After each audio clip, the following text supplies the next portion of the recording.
And we are live again. Welcome to WrestlePurists Worldwide, hosted by myself, Joe Hulbert, Anna, Joe Hulbert stepping in, the big man, saving us. We needed Joe today, and he stepped up for us. And yeah, man, we're gonna do our normal show, just kind of recapping the weekend and talking whatever you guys want us to talk about, really, and just kind of chilling out. Not having some strict reviewing each show. Obviously, Saturday night's main event happened, Collision happened, SmackDown happened, the usual things happened. So we're going to talk about them. And there's a few news things as well that have been going on over the weekend. And yeah, man, we're going to get into it. So first things first, please like, subscribe, send any super chats with any questions, any takes, anything like that. We'll get into them. Hope everyone's doing good. Starting with my fellow co-host. Anna, what's going on with you today? Don't forget to unmute yourself. there we go. yes. I'm good. We're here. Thank you guys that are here as well. I do appreciate knowing that there's people here for us. So yeah, I'm good. I'm excited to talk about. I actually watched wrestling from the weekend, which I know, guys, very rare. I'm trying my best. I'm very busy, but you gotta step up now. Yeah, now I don't have any choice. I have to watch wrestling. Gotta put more points on the board. This. I have to do my part, But yeah, no, I actually watched wrestling. I'm here to talk movies as well. You guys got the memo. I'm already seeing the super chats. Thank you so much. I really appreciate it. But yeah, I'm excited. Thank you guys for being here. And they're trying to start WrestlePurists movie club. I don't know. I don't know how I'm gonna take to it, Joe. You're definitely a bigger film guy than I am. But you watch any films over the weekend? How you doing, Joe? No, I was quite busy. I did not see any motion pictures. I'm slacking lately. I've already noticed that every chat that's asked about movies, I've had no good answer for, which is a great start. Hopefully that'll be a sign of things to come on this show. Do you remember when they did WrestleMania in the empty performance center in the pandemic? And we were all in a time of change and dealing with it by watching Elias and Baron Corbin or whatever we were doing. And then, without any explanation, JBL was just on color commentary for that show. And it was never ever explained why was he there in the midst of, he hadn't been on the show in a year or two. It's what he does, bro. That's been his thing the past few months. That's what I feel like 2020. He's back to it. I'm aware this is a bloated sentence and layered, but I feel like 2020 John Bradshaw Layfield right now. I've sort of emerged. I'm here to announce matches I have no idea of the build of. I don't even know all the wrestlers involved, but I'm trying my best. We're here for Worldwide. We have movie questions I can't answer. I watched the wrestling shows that were listed as part of this program because that's probably the least I could do. And I'm trying my best, brother. Got my squats in, did a lap. Trying. You was in good form in the little pre-show, whatever you want to call it. It was well, when I say good form, he was just mad at kind of everything that was brought up, So, as long as you keep some good energy, it will be good, man. Try my best. But yeah, man, this is just what happens, Our quarterback's blew his knee, and we're gonna, like I said, we're gonna have to move some things around, and we're gonna keep it moving, people. We've got a few super chats already building up, of course, Darren Walker, £10 super chat. Appreciate you as always. Had a good time at GCW last night in Camden. Got a picture with Megan Bain and chatted to her. And when I told her my name, she knew me because I have swapped messages with her on social media. She's really nice. God bless. That's so nice.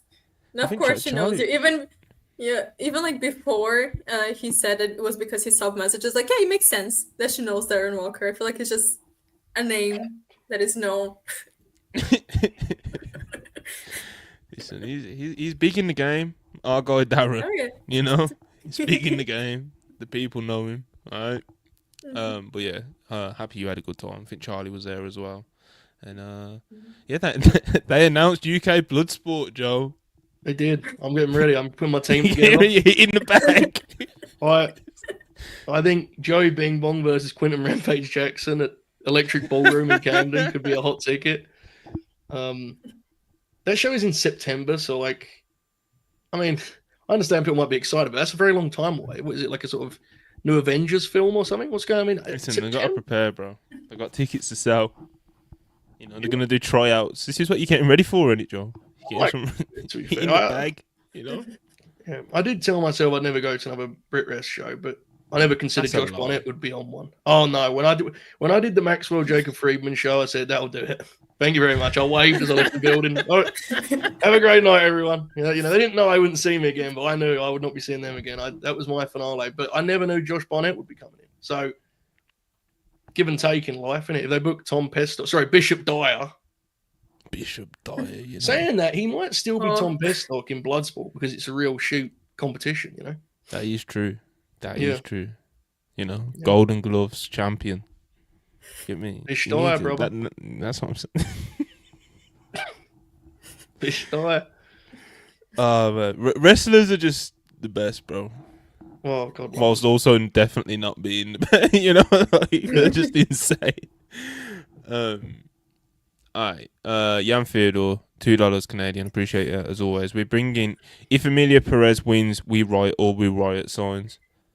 I'm already like mentally preparing for the fact that this shit movie is gonna win so many awards. The fact that it's like one of the most nominated movies of all time for the Oscars, and it's just an absolute shit show. It's so bad that people in Mexico are requesting their money back after they go watch it, and it's been happening so much that like a government agency had to get in contact with the movie theaters, like because it's happening so much that they can't stop it.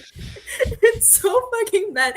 But there's like the one scene that has been stuck in my mind that I hated so much. I don't know if you guys saw it. That the Zoe Saldana, she goes to to this doctor's office to ask about this sex change operation, right? And then they're singing about it because it's a musical. And there's like man to woman, woman to man, penis to vagina. Like, that's the fucking song. I can't do this.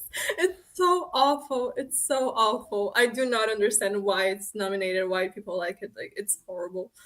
Yeah, sorry. I just put that out there. I'm just You just can't do it. The performance is not good enough for you, is it, Anna? It's horrible. Listen, I don't know, man. I do not know. I don't. I haven't watched a film from this decade in a long time. You know, like it's. But anyway, Dragon Master Adam, £10. Appreciate you. What are your overall opinions on the Oscar nominations, and which non-nominated film would you swap Amelia Perez with?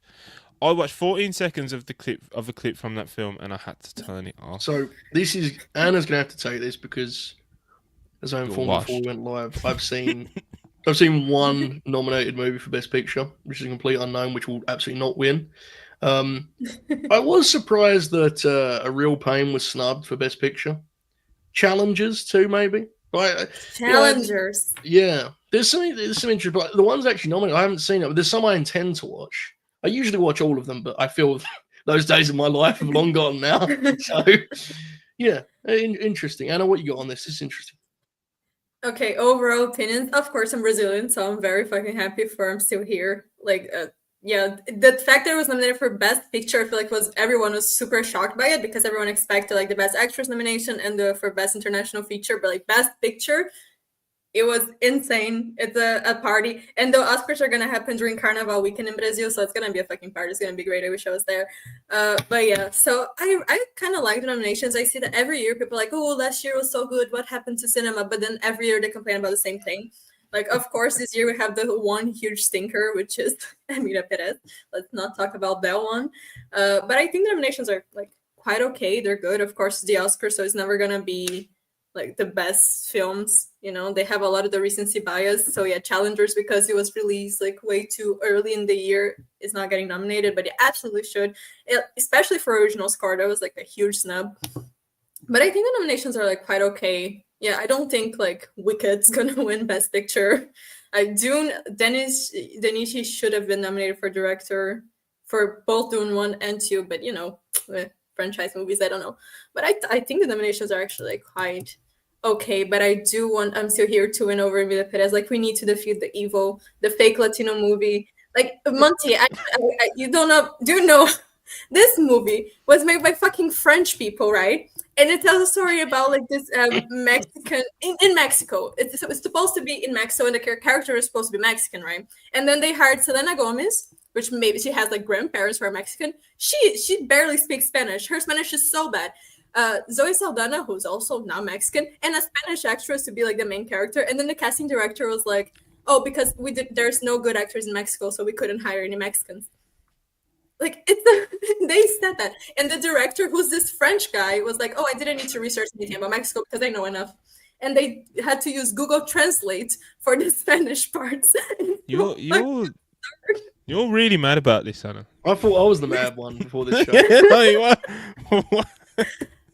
The Anna's French disgusting tones are right. people, you know. I'm But so is this Emilia Perez gonna win anything or what? Like, what's going on? I don't even know who Yeah, this lady is. they won best comedy or musical in the Golden Globes. Like they're actually winning awards. The guy won best director. It's like, and then he won, like they won best international feature. Like it's awful. They're probably gonna win a lot of things because people are the Hollywood people, which are so out of touch with anything else in the world. They're like, oh yes, this movie to stand against Trump because the main character is trans, but it's like, it's not a good movie. The trans people are not happy. The Mexicans are not happy. Like, this is just not a good Mexicans movie. are not happy. No one is happy, you know. So When's, it's probably gonna Joe, win. when's the A24 Mark Carr movie with Dwayne coming? When's that coming out? I don't think they've got a date on it yet. I don't think so. I mean, that's what I'm waiting for, Joe. That's that will be Dwayne playing Mark Carr. That is absolutely like that's the closest Dwayne will ever get to like hunting an award. Because I don't know how that will work out. It probably will be good. I'm sure it'll be good. I'm intrigued. Dwayne in an A24. Fascinating concept going on over there. Beautiful. A24 Dwayne is incredible. Incredible. I want to see the acting, if he can like step up, or if it's gonna be like him playing Dwayne, but a bit dramatic. The best acting he's done in years is legitimately the final boss, which is very funny. Like, because to your point, in films he is just full.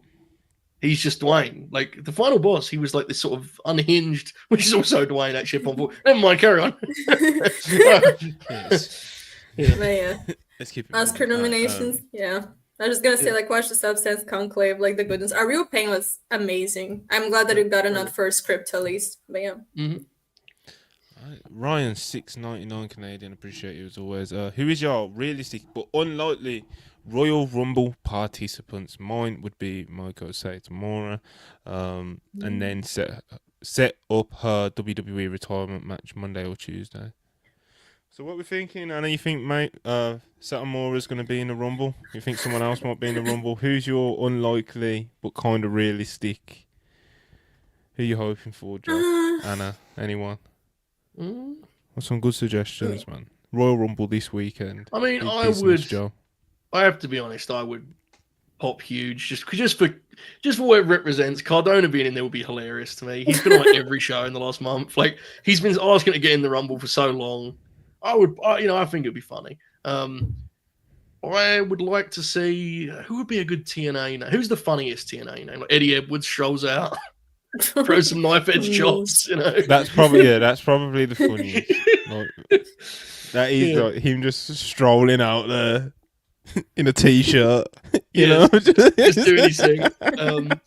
Nemeth being in there as Dolph and having the whole presentation of Dolph would be tremendous.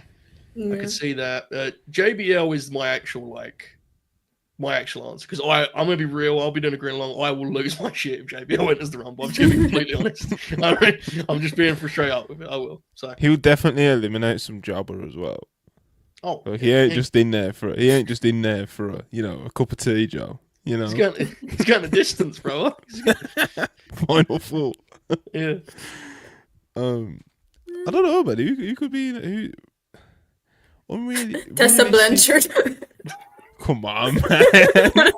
Imagine Triple Paul's answer at a press conference afterwards. How crazy that would be, huh? Asking about that. My God. Come on, man. But yeah, Royal Rumble. I'm joking. I do not want to see her. Just to make it clear. No one wants to see it, you know? I mean, she's the champion, you know? Like, but I would absolutely love. I know, like, she is.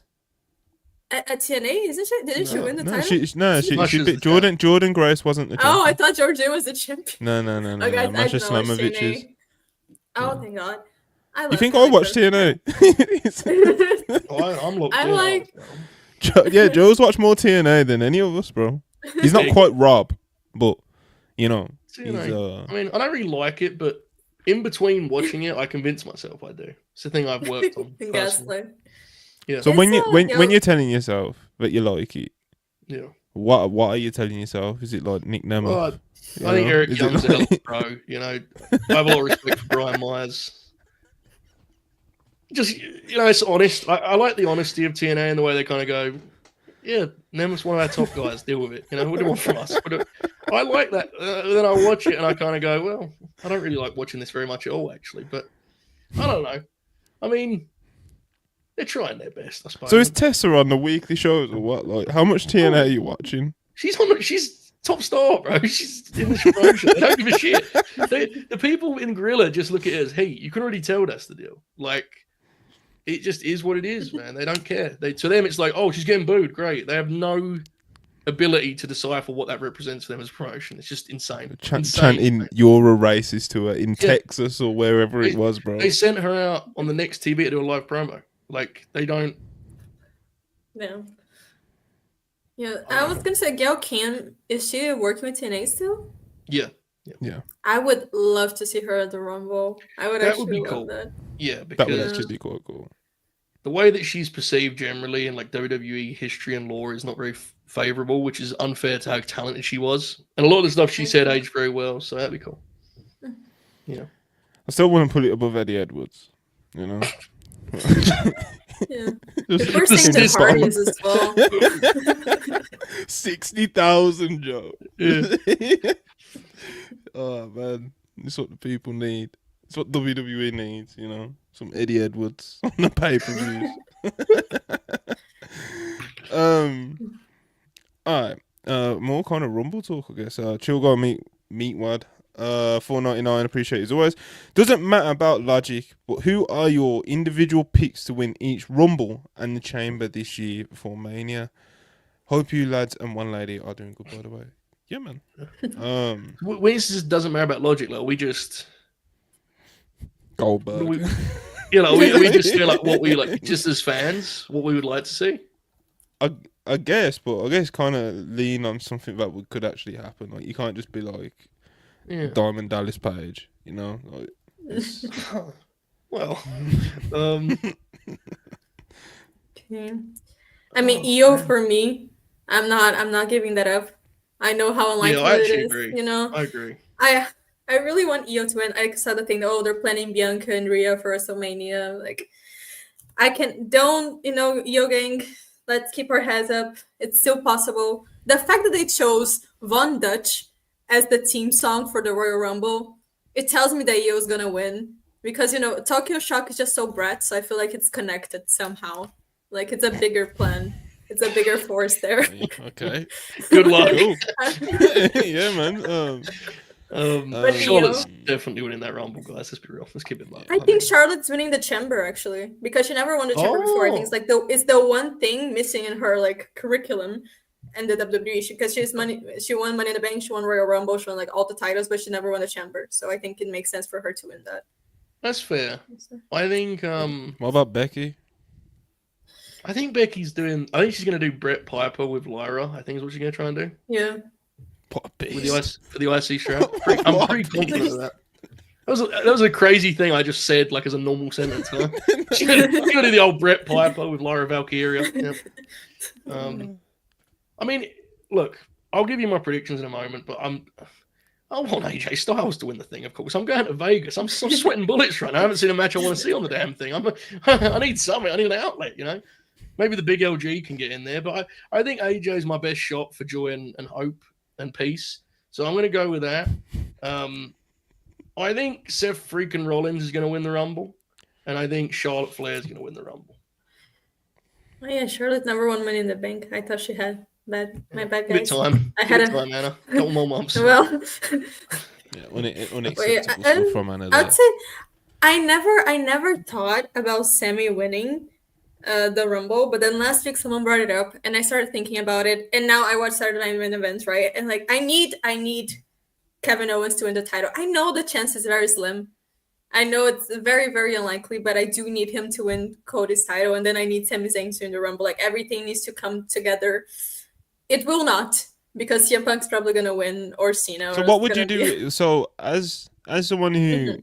doesn't care too much for Cody, yeah. Yeah. Cody drops the title to KO. Sammy wins the Rumble. You get your match. You get your world title match at Mania. Yeah. Mhm. What's Cody doing? I would do a Cody CM Punk match, not for any title, because then you can have Punk winning. Think you do Roman and Jacob. No, I would do. I mean, Roman and Jacob not for this year, I would say, because I think they want to build that up like a lot more. I'll probably do Gunther versus Cena. Then I guess it could be now if he wouldn't The have only way anyone. you could do Kevin and Sammy. Triple threat. You know, that'd be an interesting deal. I mean, this is not going to happen, as Anna said at the start. But imagine when Randy comes back, he actually goes for Cody because that's the reason he was in that position to begin with. You know, you switch them, so it's like Cody and Randy, Kevin and Sammy. That would be interesting. I mean, I don't think they're going to do it, but it'd be interesting. You know, while we're kicking things around here. See, if Randy wants to come back and win the Rumble, I'm on. I'm Oh. on board, bro. You do Roman. You do Roman and The Rock. The Rock's not, bro. Like, You gotta let it go. Let it go, yeah, Kevin. I've grieved and I'm on the other side now. You know what I'm saying? Like, I just don't talk to me about him. Because everyone gets very mad at my Seth Rollins prediction, and I get it. I was once there in my life too. But who do we all think Gunther's working? Because like Cena.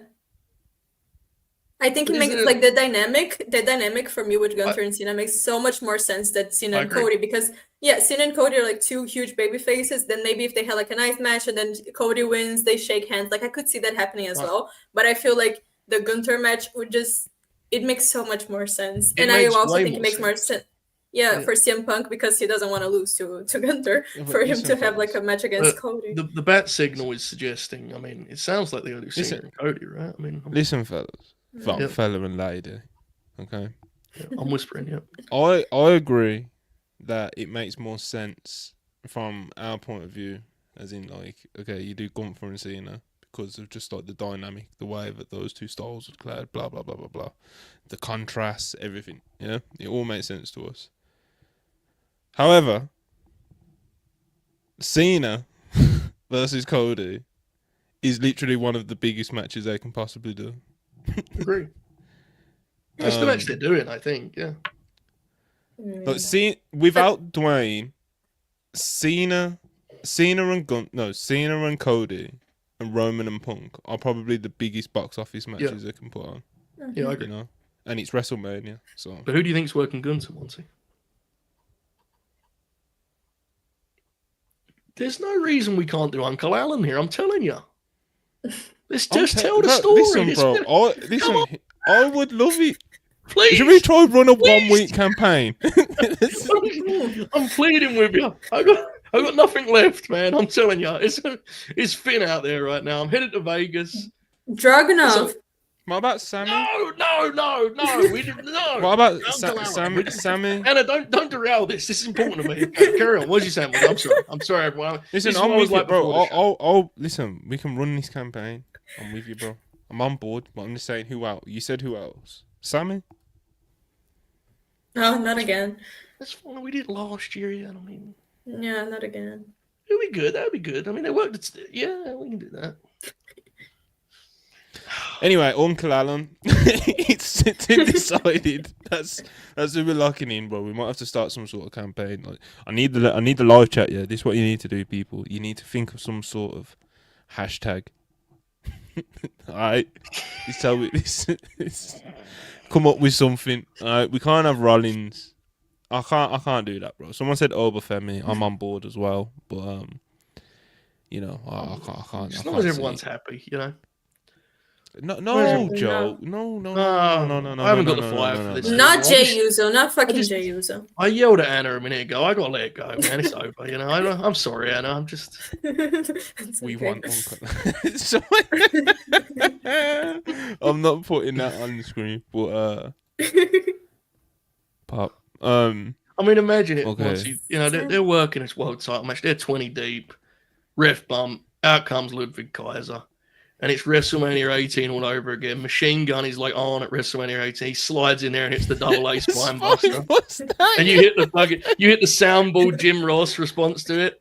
Oh, baby. I mean, no one else would react, but I'd fucking leap out my chair. I mean, just imagine the excitement in Tokyo. You going to WrestleMania this year is still like it's the one of funniest story of the done. year, you know? What Even what after a the past twist. weekend, you know, Yeah. it's still the funniest thing I can't believe it.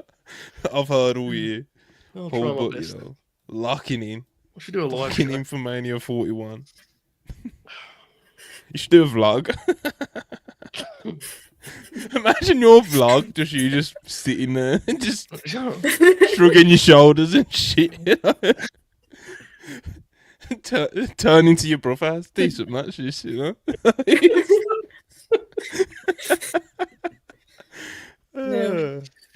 We have a good time. Okay. Showtime Spurs $2. What? No pink money. I didn't get the memo, bro. I didn't get the memo. I don't even know if I got anything pink in my wardrobe, you know. But still, I didn't get the memo, you know. Wow, nothing pink? Toxic masculinity. Damn, It's bro. crazy. Bro's living in 2002. He's mad as hell over there. Pink. I don't think I have, you know. I swear I don't. I don't know. Probably. Nah, I don't. I'm just gonna say I don't. So many movie super chats. I'm trying to get like this is a wrestling podcast, you know. We will do the movie stuff, obviously, people. But you know, I don't want to just be like opening this show with like an hour of movie talk. It's crazy. Yam Theodore, $5 Canadian. What comes first? What comes first? People being honest with themselves about the Brutalist being a masterpiece, or Cody Rhodes being a great wrestler. I still haven't watched The Brutalist yet because it also hasn't come out here, and I'll have to probably go to another country to watch it because here, like, I know half the movie is not in English and the subtitles here are Dutch and French, and I do not speak either, so I have to go somewhere else to watch it. I used to like Cody Rhodes a lot, and then Stevie Richards told me he was part of the problem when it comes to no selling the business, and I'm starting to question things, you know, because I take it pretty seriously. That's a pretty serious allegation. You got to look at him twice now. You know what I'm saying? Like that Stevie Richards side, like it's but I think he's pretty good. Have on your resume, I like him. You know? I think Anna likes him a lot less than I do, but Cody's fine. Listen, Cody's great, bro. Cody's great. A great wrestler. Yes, he's great. Very strong. He's great. He's the guy in the business, you know. So if you like He's him, that guy. that is a fact. Well, next week on Worldwide, when Stevie Richards is the replacement host, we'll see how it goes. We'll get his opinion. So yeah, shout out the Code, man. All right. What have we got? Movies. This Patrick fella. This is That's disgusting. Come on, bro. Patrick 199. Hashtag Shotzi for North American champion. Yeah. It's what it is, isn't it? Really, I mean, more people enjoying themselves. I told you I'm a new man. I don't think it's out the realm of possibility, but it's just I've changed. Let's hope not. Like Stephanie Vicky is gonna face fucking Shotzi for the belt and beat Shotzi for the belt, and that'll be what they do probably. I don't think that's unrealistic. What are Fatal Influence doing in Vegas? Do we know? Are they booked yet? Are they have they got their match graphic already prepared? Do we know? Do we have any Listen, bro, indication? JC could be in the Rumble. Changes our prior conversation, doesn't it? We have to start considering these things. Let's reevaluate some things, you know. All right, I'll think about this. Thank you, Patrick. Appreciate it. Next caller.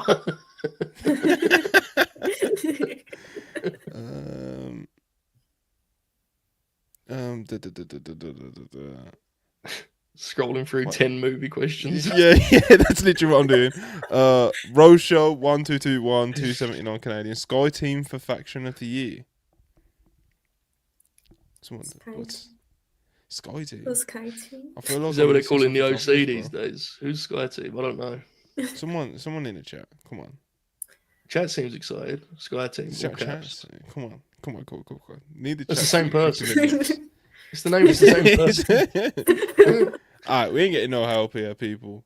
Oh, Neon must Oh, be okay. Mystical. Boom. See, this There you is go. something that similar. I feel like okay. See, in a different era of this Mystical, show, that would have been Mystical, covered. Neon, Mascot. See, Evie would have known That's it what's just off the true. top of his head, you know. But obviously, he's Yeah. like I said, he's We cannot oozing, comment, you Monty. know? That wasn't on my format. I didn't have time to prepare for that. It wasn't on the format. So. But that sounds Yeah, like a but- very strong faction, yeah. Yeah. Listen, bro. I'm just gonna have to get cultured, you know. I'm Yeah. just gonna have to lock in for the people, you know. Cause Joe, you know me, you know my watching habits. It's like, Yeah. so, I'm locking in, brother. So get ready for some fucking weirdly, randomly angry messages about the state of the business. Oh, great. That's exactly what I need in my life. Thanks. I need more of that, actually. Yeah. Good call. Good Yeah, call. man. It is what it is, bro. It is what Alright, it is. All right. Meatwad Gonzalez. I'm used to saying Meatwad Gonzalez, bro. It's throwing me off. Chill guy Meatwad $4.99. We need to campaign for AJ Styles to get one last world title run like the We Want Cody movement. Yes, we do. Could you imagine AJ Styles trending #1 worldwide? Yes. Hashtag Uncle Alan. I say go all in. Put him in the Hall of Fame the night before too. Let's just go. I'm there in Vegas. I might as well do it while I'm there, right? But I'll come back out later. I don't know. I mean, he's probably going to wrestle like Logan Paul or something. WWE. You don't want the Hall of Fame while he's active. Oh, I don't. What does it matter? He Just turned down put him TNA, in. didn't he? Just put him in. Machine You Gun would don't have like accept 2. it. You just put him in.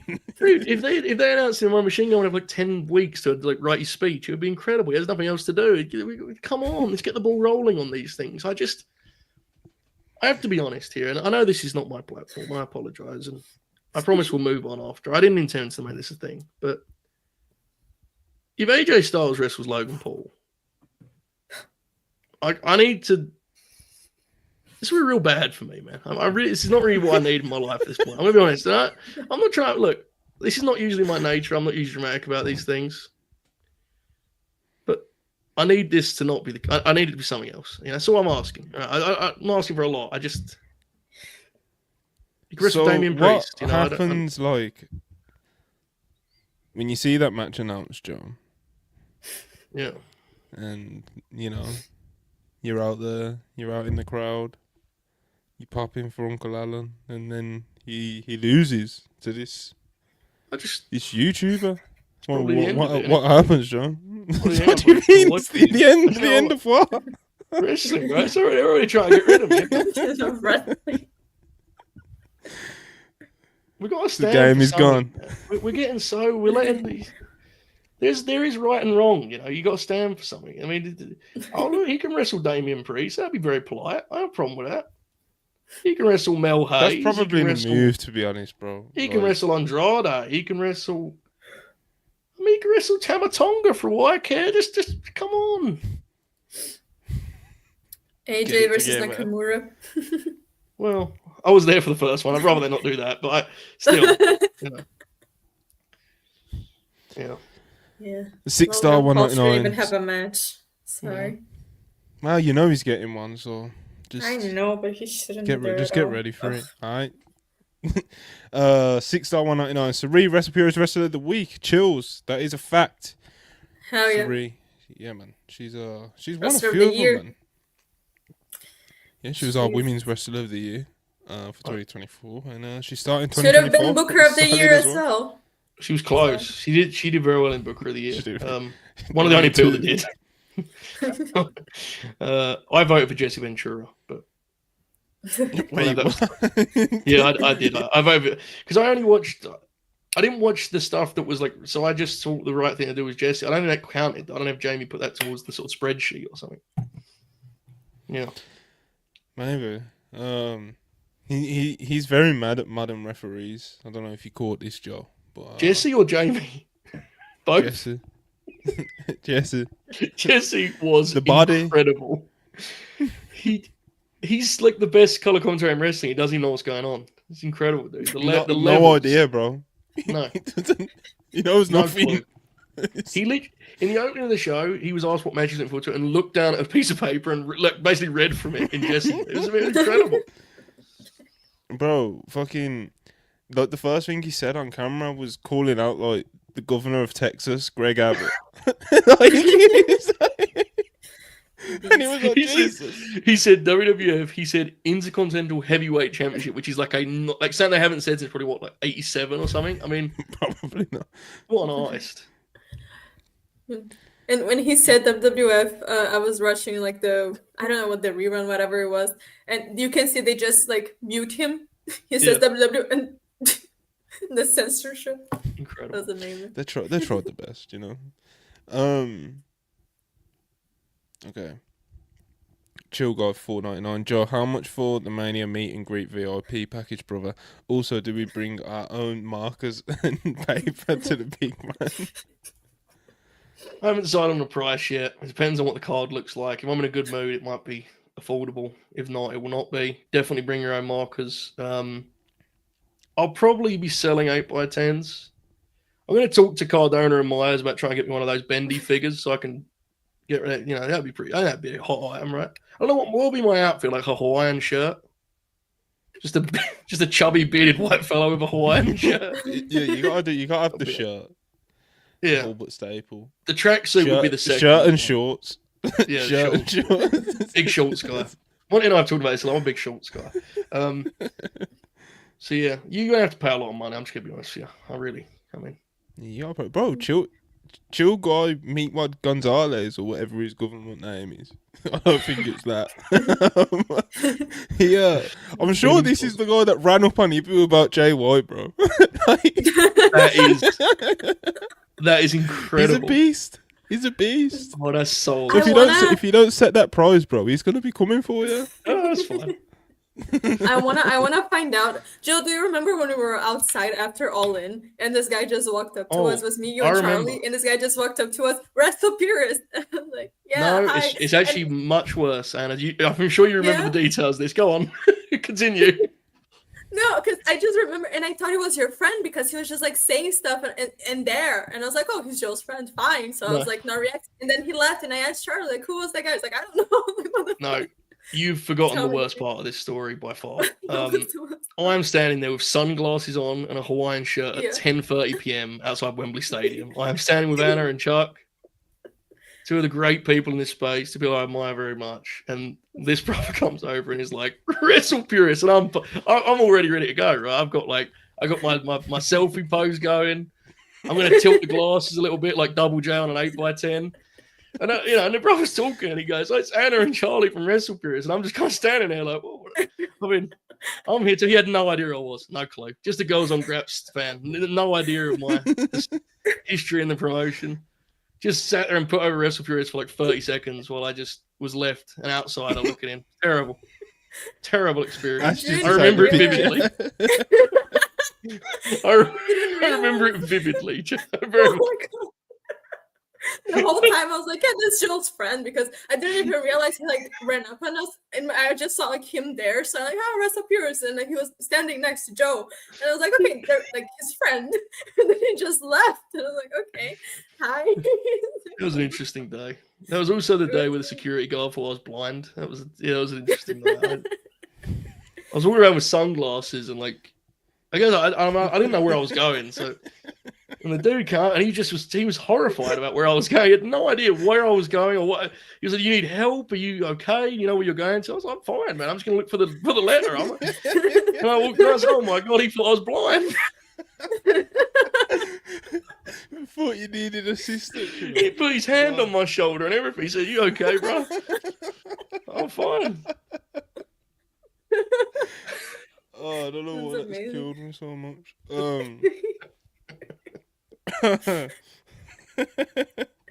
Anyway, the final boss 199. Joe, I have deep respect for you. Hashtag Joe. Oh, I'm glad someone does. Thank you. I appreciate it.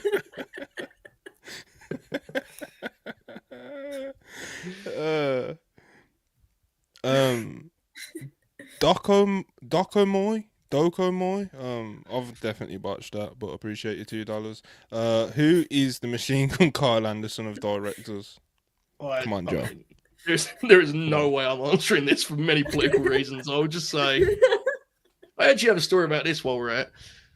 So I'm on the air on Saturday, and my friend, the confirmed shoot of Late Night Grin fame, sends me a text, and it's a Reddit link. Now, in fear of I don't want to make any references here, but I mean, Reddit links this week were not particularly exciting for me. It was not the greatest week for those, so I was kind of concerned already. It was from the New Japan Pro Wrestling subreddit, and it was titled Cole Anderson. And I was like, oh, here we go. Now we're talking. And this account, whatever, this poster, I don't know. I mean, he's just putting him over. He's got one of the most underrated wrestlers ever. What a pro. Has there ever been anyone better? And I'm just having a great time reading it. Then I click the link and I realized that on Reddit, people can comment replies that don't agree with the original poster's thoughts on the matter. And just sat there for 10 minutes after doing a 3-hour show and read around 25 replies extensively explaining what an absolute just loser Machine Gun Kyle Anderson was. And I'm just looking at this thread like... Someone said that his G1 was a Linsanity run. Someone called him a traitor and a sellout. The most overrated wrestler of all time was one I saw. What? Wait.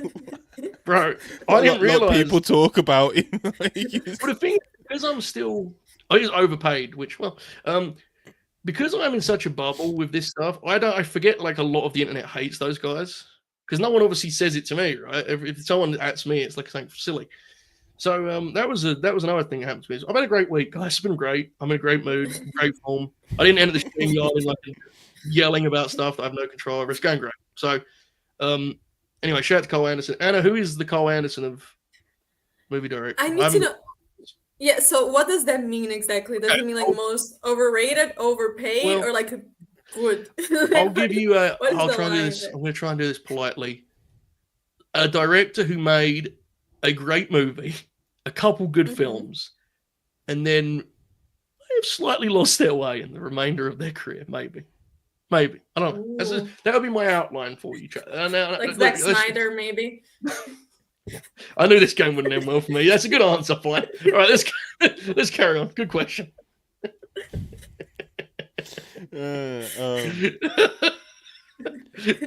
What do I put on? Super Chat's name I'll never say. We need Oba in the Rumble. Imagine a stare down with Jacob Fatu and Bram Breaker. Roof will blow off. Ain't that right, man?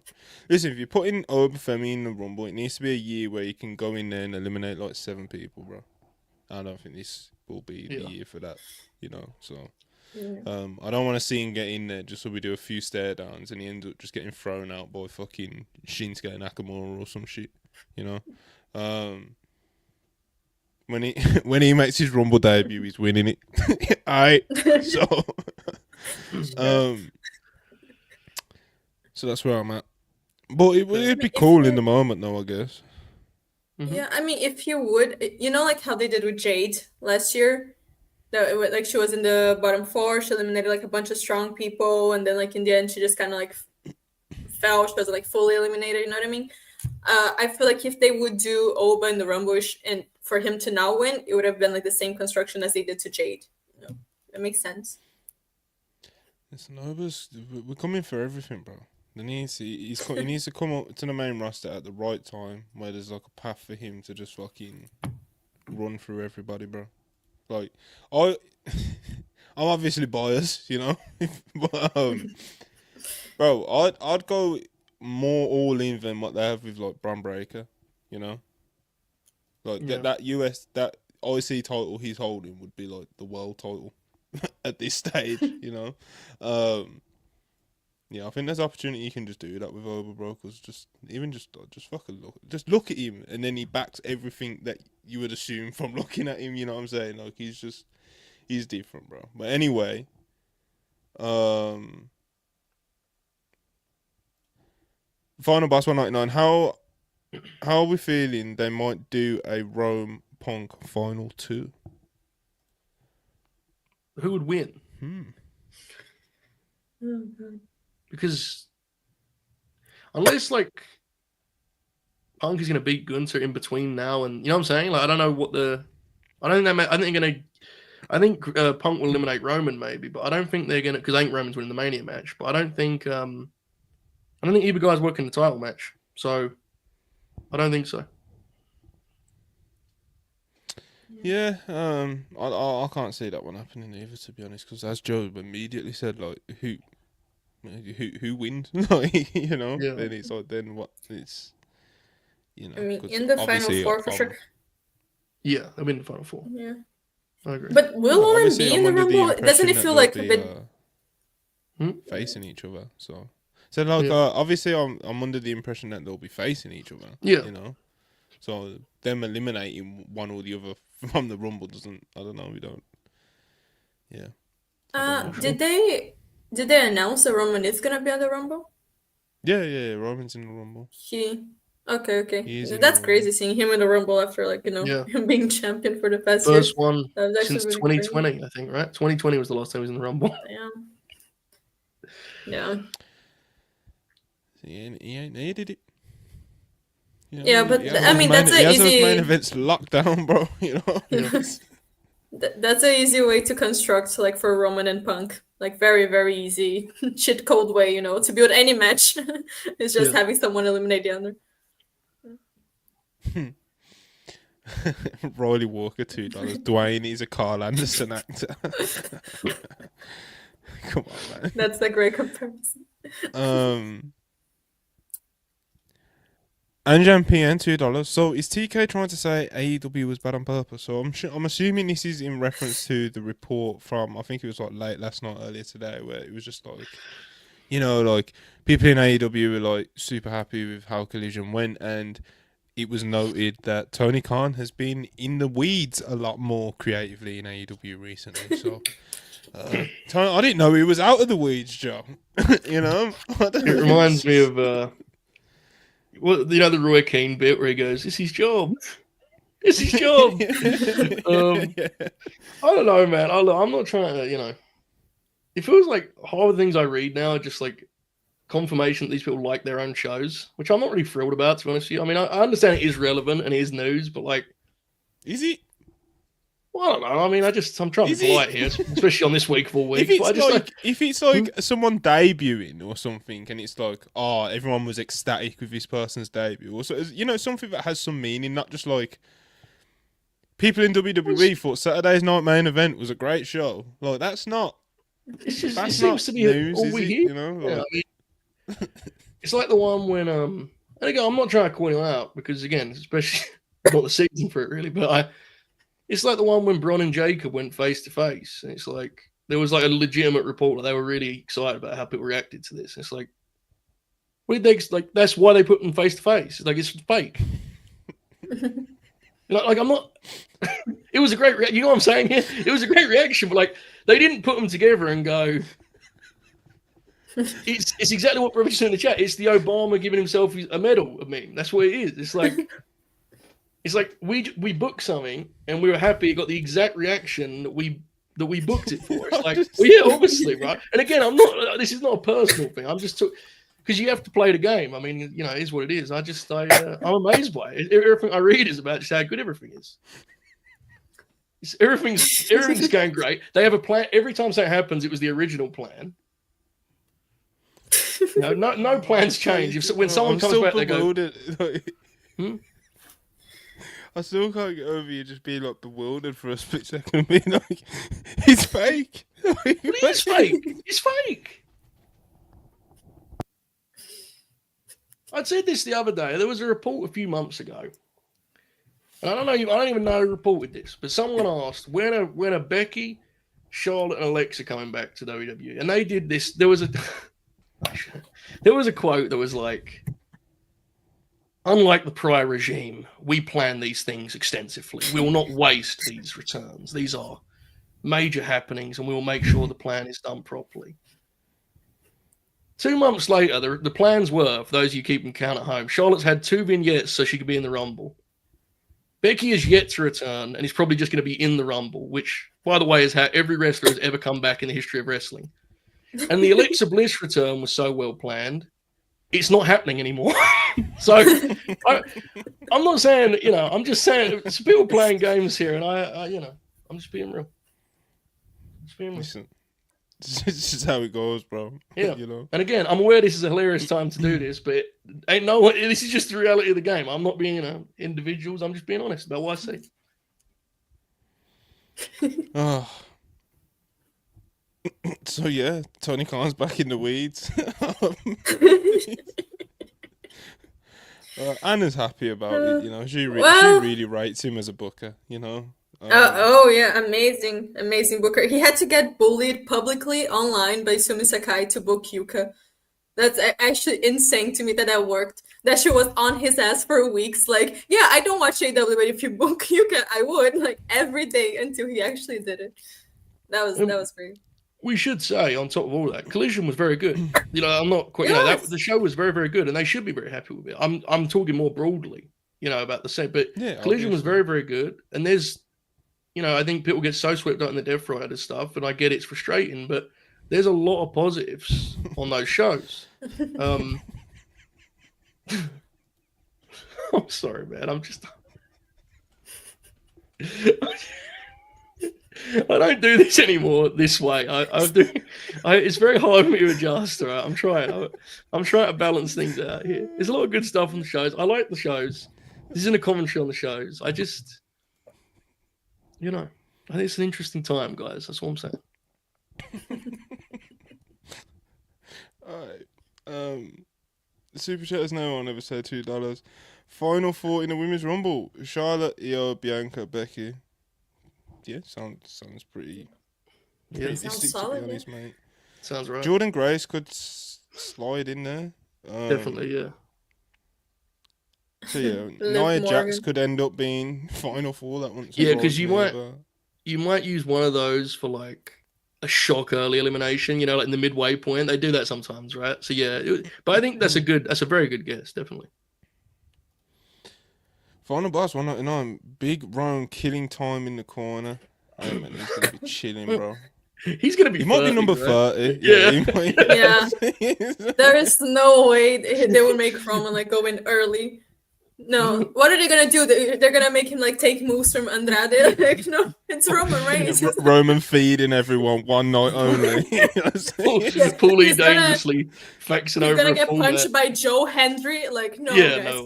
No. Oh, he's for sure gonna be there. Paulie flexing over a rundown, and it just says 1 to 29 blank and 30 is just penciled in. Roman Reigns. Do your worst, folks. Do your thing. It'd be great if he was in there for a long time though, because he interacts with so few people now. It would actually be a novelty just seeing him in there with certain guys, right? It'd be awesome, but he's not going to be. Yeah, it's not happening, mate. No. Not happening. Final boss 499. If Seth won the Rumble, he wouldn't main event Mania anyway, so who gives a monkeys? I saw Cross staring at him, just give it to, you know. Listen, I think Cena's winning the Rumble. I don't even think I gave my actual prediction. I was just too busy just like fucking laughing and stuff. But like, yeah, I think Cena's winning the men's Rumble and women's Rumble. Charlotte or Io. Anna's case about Charlotte. Anna's case about Charlotte winning the Chamber. I think I can see that happening. Men's Chamber, it's so dependent on who wins the Rumble, you know. So it's like, I don't know, man. I don't know. But yeah, Cena for the Rumble, man. I think it's what I want. Yeah. Because I could see like Punk winning either, but I would think it would fit him better to win the Chamber. But I still have Punk over Cena for the Rumble. Being very honest, I don't know. Interesting. I do think Cena. I think Cena will be the Chamber because I think there's too much mileage in John cutting promos after fouling in the Rumble. You know, questioning himself all over again, and like, I think he can do a lot with that. I think that's the play. That's my feeling. Yeah, I'm all in on this John Cena run when he actually starts. You know, apparently, I thought it was starting, a few weeks ago, but still waiting on that. But hopefully after the Rumble, he's been filming some shit for. But yeah, I just hope he's in the European tour. Are you guys going to any of the shows? No, right? If Cena's on the tour, I'll go. But if Cena's not on the tour, I'm not going. I'm not Yeah, going, but Joe. like See, almost all the tickets are like sold out already, I think, and like I the only don't ones care. left are I'll so go. expensive. I'll buy them off someone who's just gonna scam me, bro. I You know what I'm usually saying? love. But I ain't buying shit until I see Cena. He's definitely gonna be on that European tour, bro. Mm, I would love to go because I usually love those shows, but I think WrestleMania is enough for me and my relationship with the promotion this year. Mm. Yeah. I most like Yeah, I spent you've 200 something. I don't even remember. I do not want to think about it to go to a Raw, and if Cena is not there, it's gonna be quite Fair. yeah. funny. You'll get Gunther or something. You'll be all right. You might get Ilya. Oh, I hope so. I hope so, really. But I mean, Gunther is nice. If I have EO, I'll be over the moon. You know, just seeing EO live, that would be a dream come true. But we'll see. Probably Charlotte's gonna be there. That would be nice. But yeah, I hope they have a good card because it is a Raw. I have more hope. You know that is gonna be like a good show. They're gonna put some effort into it because if I have to watch like a 30-minute segment of Liv Morgan, Dirty Dom, I don't know if I can do this. You know, Liv Morgan and Raquel. They're gonna be taking over the tag division. They're getting a big push, as a tag team. Big Oh push. my There god. you go, bro. Yeah. Anyway, Big push. let's Big push. keep it on the wrestling. Penta would be beast. Did I? Right, we'll No, do Lucha Cinema Bros. Purists with the super chats and shit. We'll do Cinema Purists in like the Hell last yeah. 10 minutes. Give the people what they right? want. So I'm not skipping you guys. All right, we just we got things we need to cover. It. All right, well not Yeah. need to cover. We're not like I said. We're not doing these big fucking No. heavy analytical reviews. We're going to talk about shows. What did you like? That's probably as far as it'll go. Let's start with Saturday night's main event. Let's just go with that. Alright, so first match on the show was actually let's start with what they open with because they did all the thing with like the whole video package, and then you had like all the wrestlers walking in and people getting booed and cheered, and Joe Tess is doing his thing on the mic, and it's just He's like, excellent. It's He's good vibes, bro. just vibes. so good, dude. I mean, he's great behind the desk as an announcer, but him as the host of the show is almost better. I mean, he's just incredible at that job. Tremendous. Yeah, big fan of Big Joe Tess. We had Ted DiBiase getting out of a limo. Can't all be winners. They can't all be winners. But yeah, shout out Joe Tess. Jesse Ventura's back, and he looks and sounds like he really does just look and sound like an insane person. And then like I already said earlier, like the first thing he said is like calling out the Texas governor. You know what I mean? Just like everything he says is just unhinged, bro. And he says everything with so much confidence. Of course. He's Surely he's Oh, correct, pardon. right? Of course he does. So yeah, there's all kinds of legends in attendance, Joe. It seems like they're trying to. Yeah, it seems like it's something they're trying to just really like. They're just gonna spam this on the Saturday night main events. It seems, I like it. Yeah, I look, bro. We had Dory Funk Jr., we had Jim Duggan, Mark Henry. Like you already said, Tully and Arn. Who else did we have? Am I missing anyone? Medusa was there, or Alundra Blaze. Medusa. Oh. Yeah, man. Yeah, it's cool. Yeah, look. It's kind of like on the takeovers back in the day. Remember they would have like main roster talent seeing, and they would cut to them in the crowd, and it's a cool thing. It gives you like a big fight feel. I like that. I like that presentation such a lot. Yeah, I'm a fan of it, man. I'm a fan of it. But yeah, Nia Jax versus Rhea Ripley. Two powerhouses, Joe. Yeah. I like this a lot. I've already said it on Twitter, but I don't expect everyone to have seen that. But yeah, I really like this. I thought they ended up having a pretty good match. Just throwing big bombs, bro. They were throwing big bombs. I thought Rhea Ripley had a really good babyface performance. She showed pretty good fire, and I like kind of like the versatility that Rhea does show sometimes, because obviously like if she's in there with someone who's like fucking, I don't know, like EO Sky or someone, she's gonna throw them around and she's gonna do, she's gonna be the powerhouse, But if she's fighting, she can fight from underneath with against someone like Nia Jax, you know. Mm-hmm. Like one of the first things she did was like the drop kick and then the gamble off the apron and all that sort of shit, you know. And she can do those comebacks and stuff.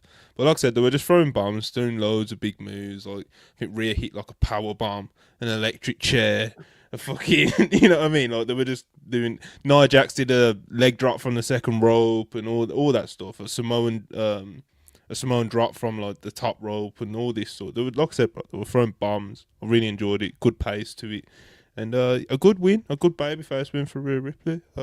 Joe, was you a fan?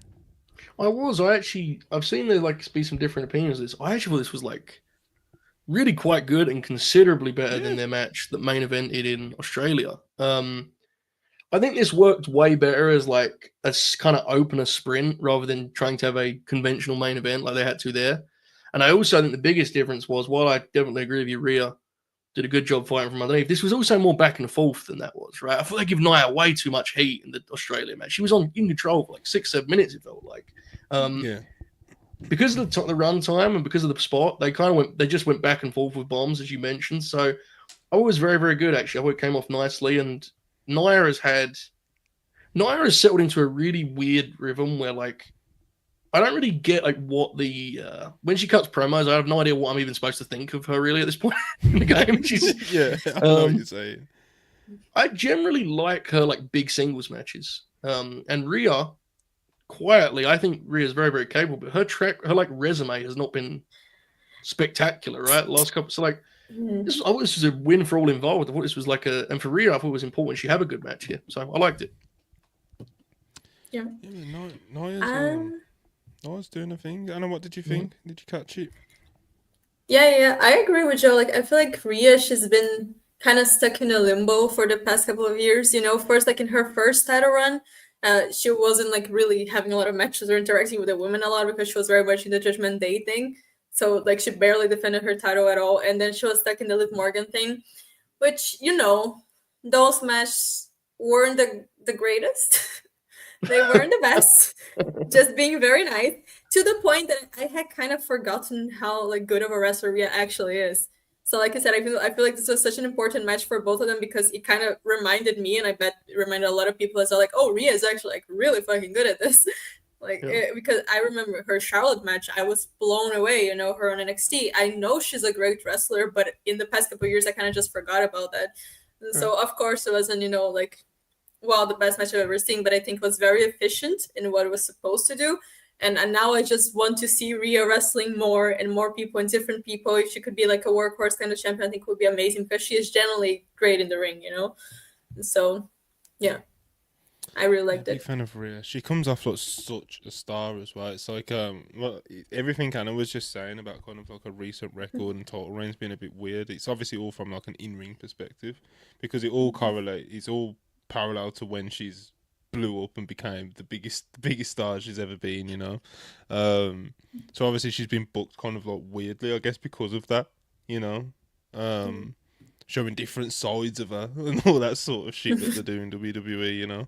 But yeah, she's such a star, bro. Like, bro, she comes out and you hear like girls screaming at the top of the line, you know, and it's like it's awesome, bro. Yeah, she's the complete package. Yeah, for sure. The job with her, the priority with her needs to be main event matchmaking because she's a main event star. She's as over as almost anyone in the company. She's probably in the top 4 in the whole company, right? You'd say. You need to really think about. She's probably even higher. Yeah, she's like top tier, right? You need to really think about like main event matches with her. There's no reason she can't be main eventing shows consistently. So that's got to be the goal, I think, with this reign because it wasn't really that way for this last year. So I don't know. We'll see. There was a dark match on this show apparently. LA Knight versus Carmelo Hayes. So that happened. Yeah, you know that happened, people. All right, so Rhea Ripley defeats Nia Jax. Good shit, man. All right, and they go straight in, pretty much into the IC title match. And at this point, I was kind of worried that they were gonna do kind of like the same format as last time. You know, where it just felt like a fucking mini pay-per-view. It was just match, and I was like, no, please. But this is what they did for the first 2 matches. They go pretty much straight into the IC title matches. Braun Breaker versus Sheamus. And to be honest, bro, I don't actually have that much to say about this because it's very much just what you'd expect from these two. They just kind of whacked each other, did a few cool spots. Like that spear on the outside was fucking awesome. You know, Sheamus sold the reaps, and that ended up being his demise in the end. You know, and they have good. Sheamus don't have bad matches, bro. And Braun Breaker is just fucking awesome, especially in these type of matchups where he can get really physical and all that sort of shit. So, you know, he's an insane athlete. All the things that you'd say about Braun Breaker matches, you know. So, like I said, I don't have anything special really or in depth to say about this because he kind of just delivered what most expected. You know, Braun Breaker gets the win, and yeah, Joe, you got anything for this? I have actually, and this is probably a little nitpicky, but I'm just, you know, I thought the match was good. I liked the match. They did something on this show. They did it a couple times where they did like finishes or like big moves into an ad break. And I get why, because you want to hook the people, you know. Dude, that spear, like that was the peak of the match. I thought the spear on with the steps. You know, it's just one of those things. They probably didn't realize how cool it would look.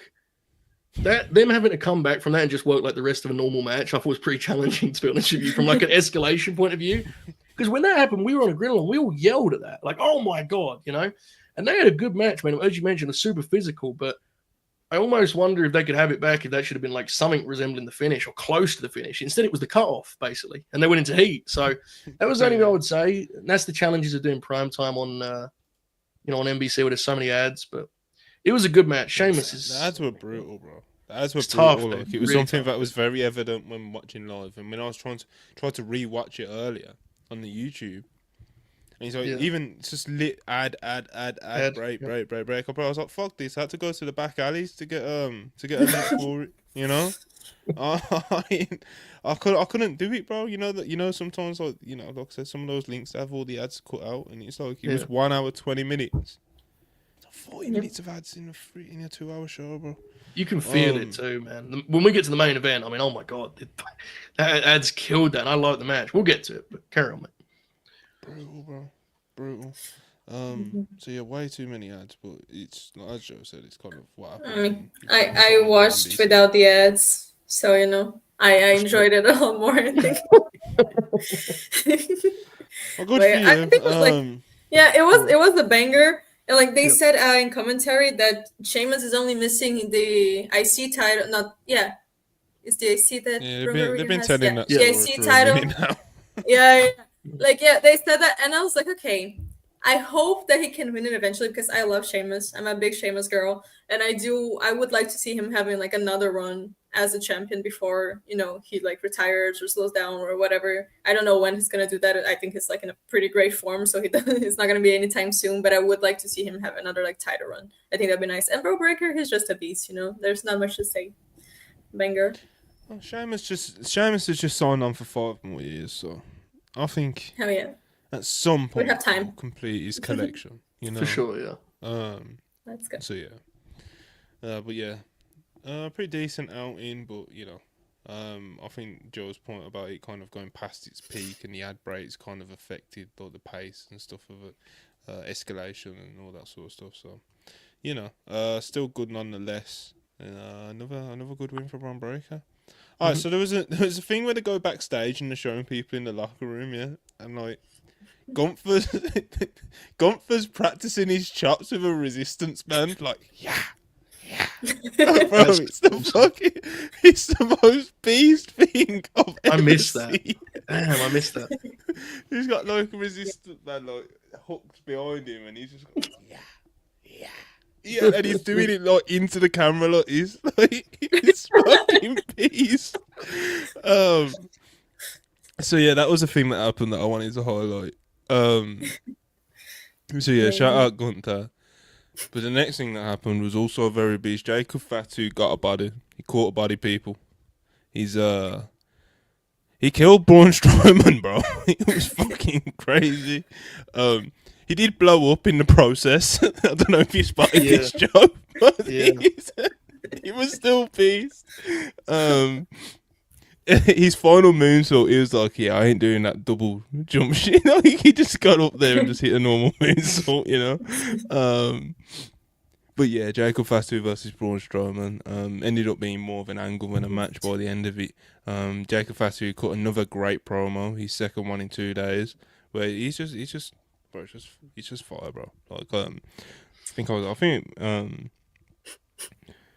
can't remember. I was saying to someone the other day, bro, about like Fatu's, like, obviously ever since like Solo Sikoa's, like, you know, he's he's Well, he's gone past not his great. peak. Talking of going past peaks and stuff, you know, Solo Sikoa's gone past his, and obviously it's time now for kind of Jacob Fatu to come and step up into a bigger role, and he's cutting more promos and he's getting more kind of a spotlight in that sense, and you know, I've said for ages, bro, like, if you're a WWE fan who wasn't particularly familiar with him before he came into WWE, and you're impressed by what you've seen so far, like, you have no idea how good this fucking guy is. You know, you don't realise how well-rounded he is and all this stuff, you know, the way he carries himself, everything. And it's like, if we were seeing just 50% before, we're now probably close to like 70, 80%, but still, bro, there's still ways to go, bro. Like, Jacob Fatu still hasn't completely been unleashed, you know. It was a great angle. Him and Braun Strowman went kind of like back and forth for a bit. You know, Jake, he had to do a little bit of selling out there. Fatu did, you know, and as did Braun, you know, and he was sort of clashing the monsters, and he just got to a point where Fatu was just like, enough of this shit, bro. I'm gonna fucking kill this guy. And he just gets hip attack. Right? I hated how the referee tried to stop him before like ending the match. Yeah. Like, if you're gonna stop him from fucking doing something, you have to end the match, bro. Like, why are you talking about? Oh, nah, leave him alone. Even though I'm not stopping the match, like, that's some bullshit. But obviously, that's nitpicking. Jacob Fatu threw him out of there anyway, and obviously ended up getting disqualified. But like I said, he fucking hip attack. Braun Strowman, he got some colour capsule. Whatever it is that he did, got it all over his face, and it was all up his fucking ribs and shit by the end of it. Wrestling's fucking beast, bro. Yeah, I was wondering, like, where did it came from? Because on the hip attacks, okay, like the whole segment, the whole angle was beast, but you could see like he was not touching Braun's face. Yeah, right? the hip attacks did not look great. I can't lie. And that's not on Jacob. That's like on Braun not like committing to the bit and like positioning himself well, because Jacob, he just kept hitting the turnbuckle like the whole time. It sounded good. And then yeah, but the look was kind of weird. And then when they put the camera back on Braun, it's like his whole face is covered in blood. Like, where did that come from? Because it's not even bleeding, because it's not from here. It's like here. Capsules, man. You know, so it's what we do. That was so bad. It's network TV, you know. I mean, it was a great angle. I loved it because, you know, of course, he just kind of bitched out one of the biggest guys in the whole roster, the guy that they built as the monster, and then Jacob Fatu just goes out there and like bitch him out. I think it was a great angle, but that was kind of funny, and then it kind of threw me out a bit. Yeah, it did pop me seeing like Tama coming, and like he was the one to try and calm him down, and then he couldn't even stop him, and then he gets out the ring, and then he goes back in there and he hits him with another moonsault, and it's just. I mean, that's like that's so money, their dynamic, because that's like the mob movie thing of like Tama seems insane, and then you see Jacob, and you're like, oh, like Tama's the one that needs to calm this guy down. Like, that's terrifying. Right? That's, together, there's honestly like that act just as a pairing is incredible. I think so. The ideal like outcome of the act that I think most people have had, where like Solo's not the main guy, but like he can still be in the group. You know, you got Solo, Tama, Jacob. You know, you got Tongalo, who's doing his thing, you know. But like, as a group, it's a great group, bro. It's just obviously Solo being the main guy kind of made it a bit more difficult, you know. But obviously, with the way that they've been telling the Bloodline story the past few years, obviously everyone can understand how it ended up like that, you know. But Jacob Fatu, he's got a whack Solo, right? He has to. To be honest, we're just being real. I mean, he kind of has to kill him, doesn't he? You want to. It's tough because then that means, like, bro, if they do that, I'm not thinking, like, bro, I don't care if they just fucking ditch to just fucking whack Solo, get him off the TV or whatever the fuck. I don't really care, you know. I'm not someone who's gonna fight the battle for fucking Solo Sikoa. But being realistic, it's like if they do that, like what you can turn fucking Solo Sikoa babyface and fucking No, I would just take him off like, for a what the bit. fuck do you do? Take him off for a bit and have him come back as someone's Then heater. what? Have him come back as someone's heater, dude. Have him come back as Bro, he's main evented fucking. Bro, come on! Like, I'm just being. Like, This is what I'm I'm the saying. Solo fan here. I'm just being real. Jacob needs to kill him, dude. He has to. Send Solo to bro, Japan or I'm something. with you, but like, I'm kind of with you, yeah. Yeah. But I'm just saying, like, I'm trying to be like realistic about it. He could. There you go. Riley just said. don't- I don't think- Riley's got a perfect answer. Him and Jimmy can be a tag team. Well, Jay. Nah, because I need the Oh my Usos back. God. Bro. Like, I can't. send him to TNA. Oh I my can't. God. I'm That's just so. spiteful. Anyway, let's keep it moving. You know, Jacob Fatu, yeah, bro, I'd still pop if he did whack Solo, but I'm just thinking, like I said, like, I'm not talking about what I want, just more of like what could I see WWE actually doing. I just can't see him like completely de-emphasizing Solo like that. I get So, it, We'll yeah. see. But yeah, man, Jacob Fatu, like I said, he kind of blew up, but you know, he killed a guy, you know. He left a lot of damage out there. Like when he threw the chair at fucking. Bro, he smoked him. On yeah, commentary, some also, good they were shit. just going like they were talking about his real life arrest, and they're like, "Yeah, this man has been Michael to Cole. prison." Yeah. Like, Before he was 18, he'd served 3 sentences in jail. I was like, fuck it out. I said it. I said it. Like, he has like 17 kids or something, right? It's like something crazy like that. The thing about him, there is actually still like I know he's done interviews and stuff, but there is still a mystique surrounding him. I feel because like it feels like people don't fully know where the truth starts, and everyone just kind of goes, "There's some shit in Jacob's past," you know. Like no one really knows what the story is. So, you know, he's awesome. The match is honestly, this was very 80s WWF because the match itself was like, I mean, well, it was all right, you know. I mean, it wasn't really much good, but the angle was incredible. Incredible angle. Yeah, it's just a match to set up the angle, which Yeah. is usually the other Yeah. way around. But when you're doing something as impactful as this, I guess you can kind of, you know what I mean? Yeah. You can do it. But yeah, main event, Gunther versus Jey Uso. I really would like to not have to see these wrestle again for a while. This was a good match, but it was very like, by the end of it, I was like, okay, you know, I feel like I've seen Jay Gunther quite a few times.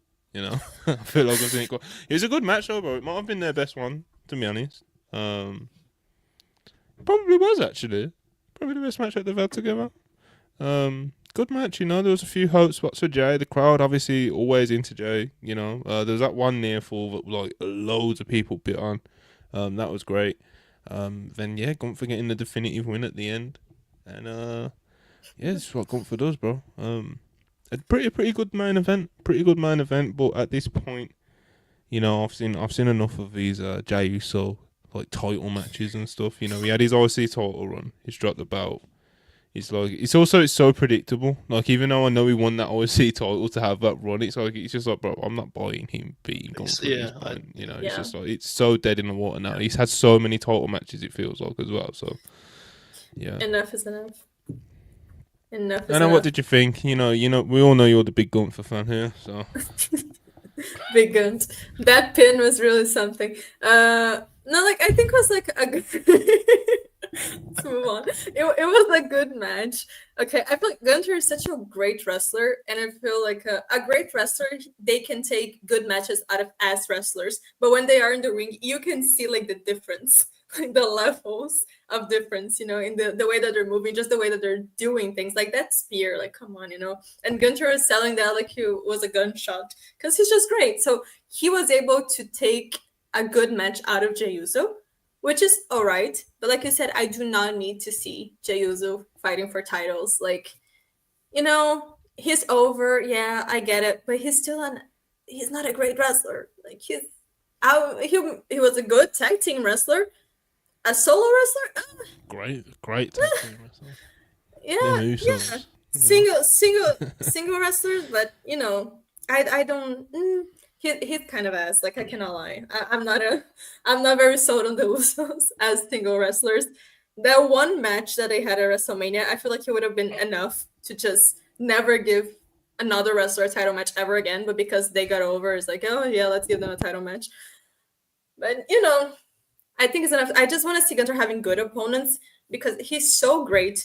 And so far, this title one has been like so underwhelming, especially when compared to the IC title one that he just had, And we know he's capable of delivering like great matches consistently, but you do need to have great opponents for him. And I feel like WWE, they're so afraid, like, oh, but like a lot of the good wrestlers, like the really, really good wrestlers that could deliver great matches, like Andrade, Melo, Chad Gable, like, the workhorses kind of guys, they're mid card. So they feel like, oh, we can't put those guys against Gunter. We need to put bigger names. But it feels like no one wants to go against him because everyone is busy with fucking like Cody or Roman or CM Punk. We need like bigger names to go against Gunter, and we just need good wrestlers. They don't want to put him over. Please.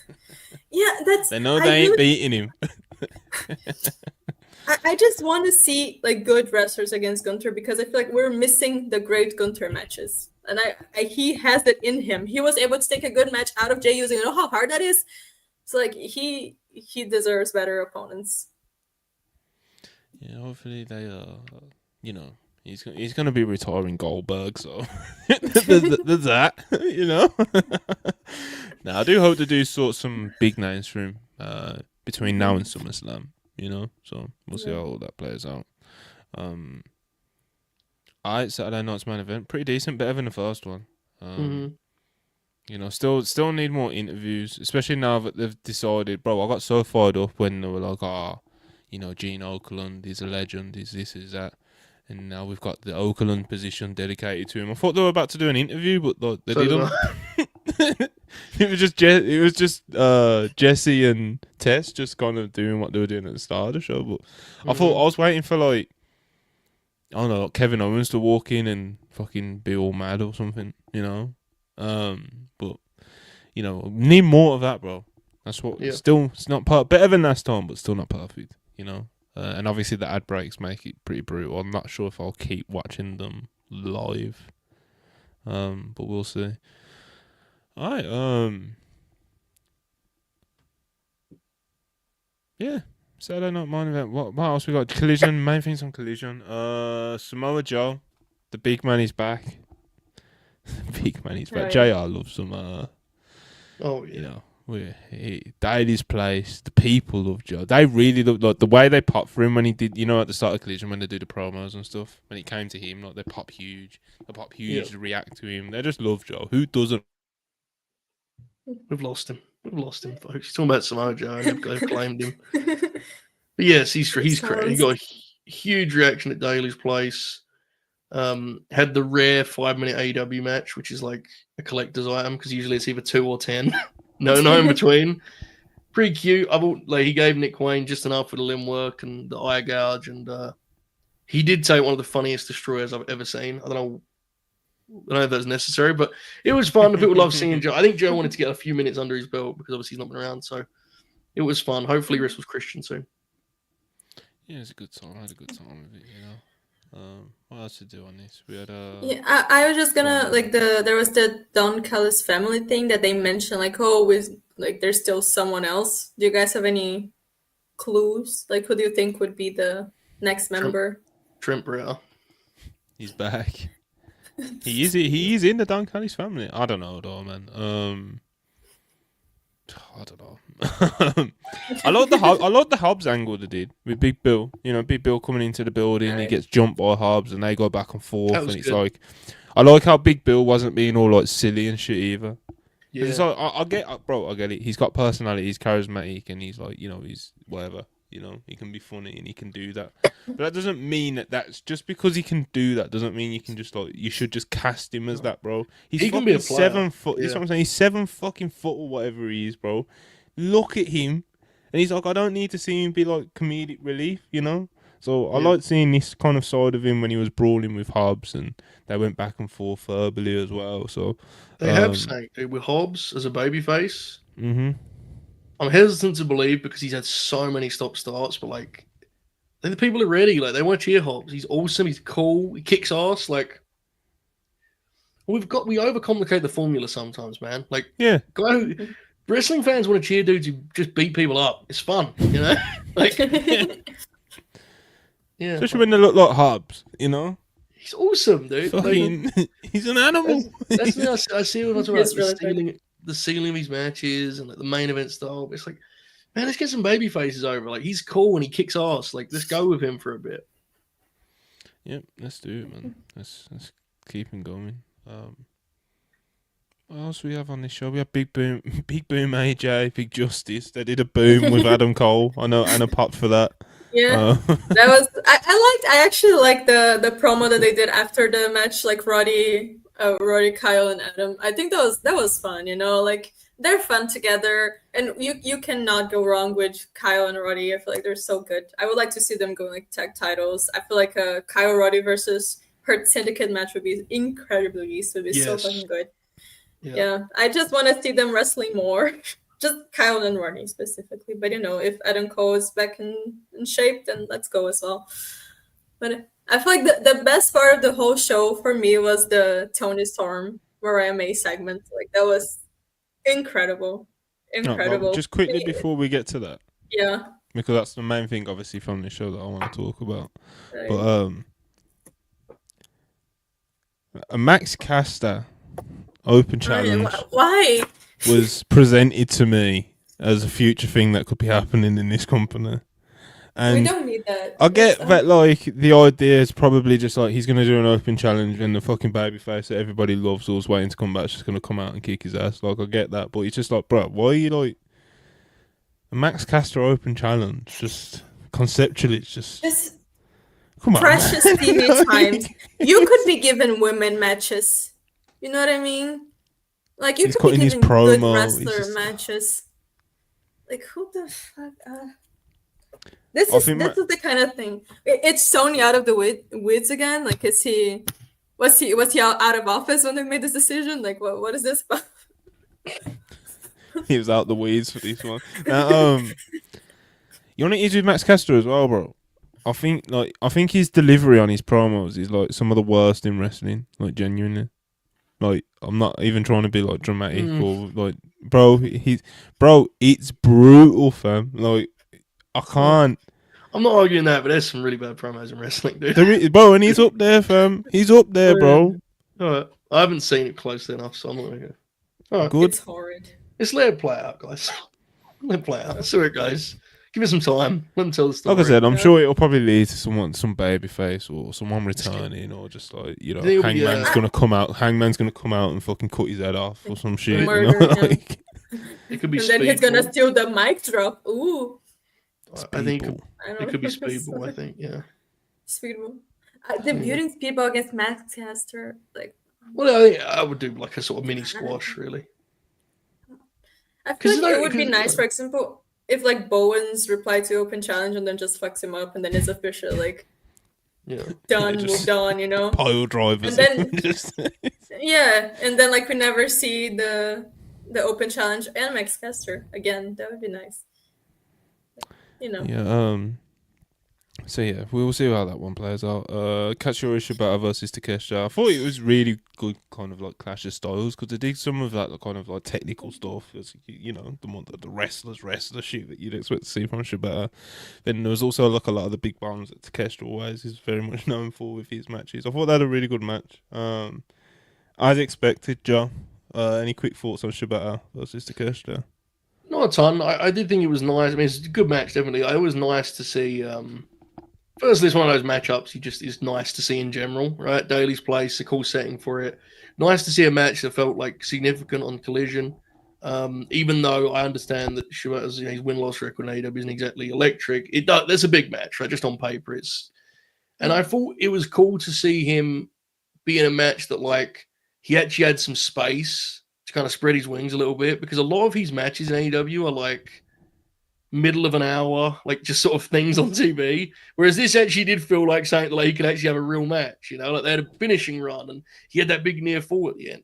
So I appreciate that because sometimes with his TV match, I'm always happy to see him, but it don't really scratch the itch for me, you know, like when he has like just you want someone with substance. Yeah. And I'm always happy to see him, but so this was nice in that regard. It was a very good match. I liked it. You enjoy it, Anna? Yeah, I mean it's a Takeshita match.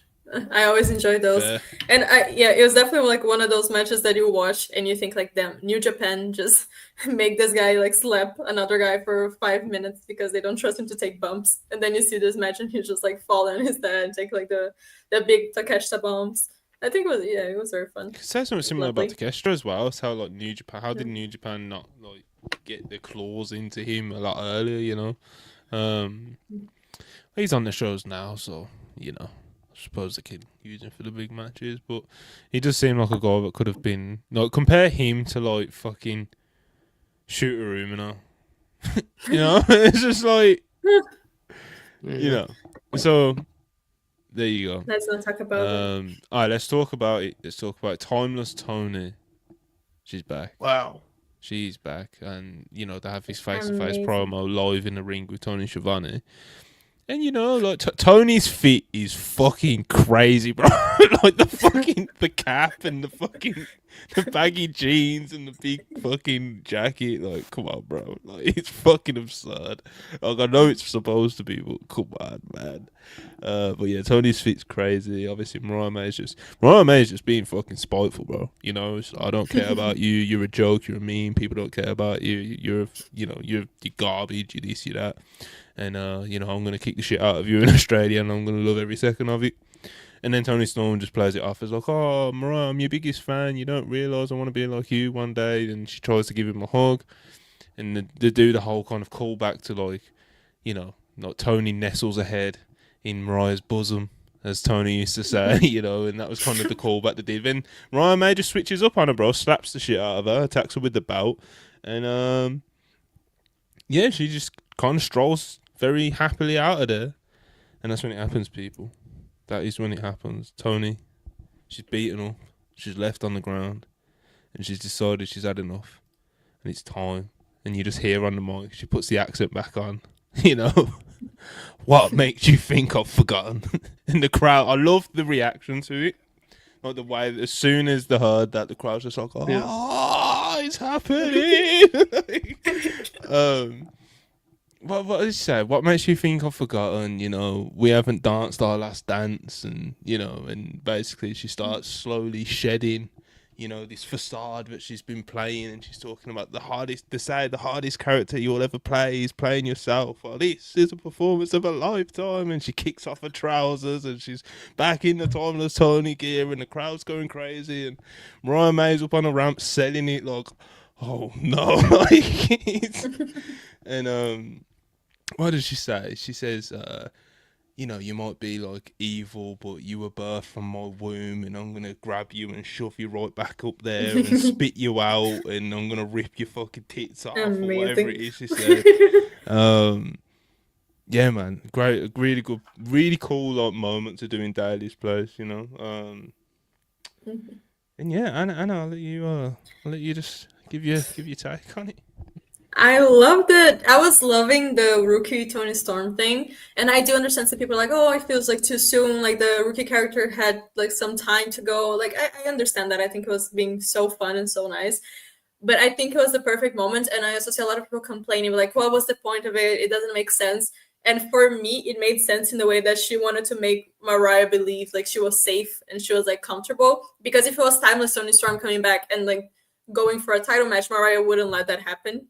You know what I mean? She wouldn't like allow Timeless Tony Storm to have a title match. It would have been like a completely different thing. So Tony just found a way to like kind of sneak herself in there for Mariah to not feel like it was a threat or something.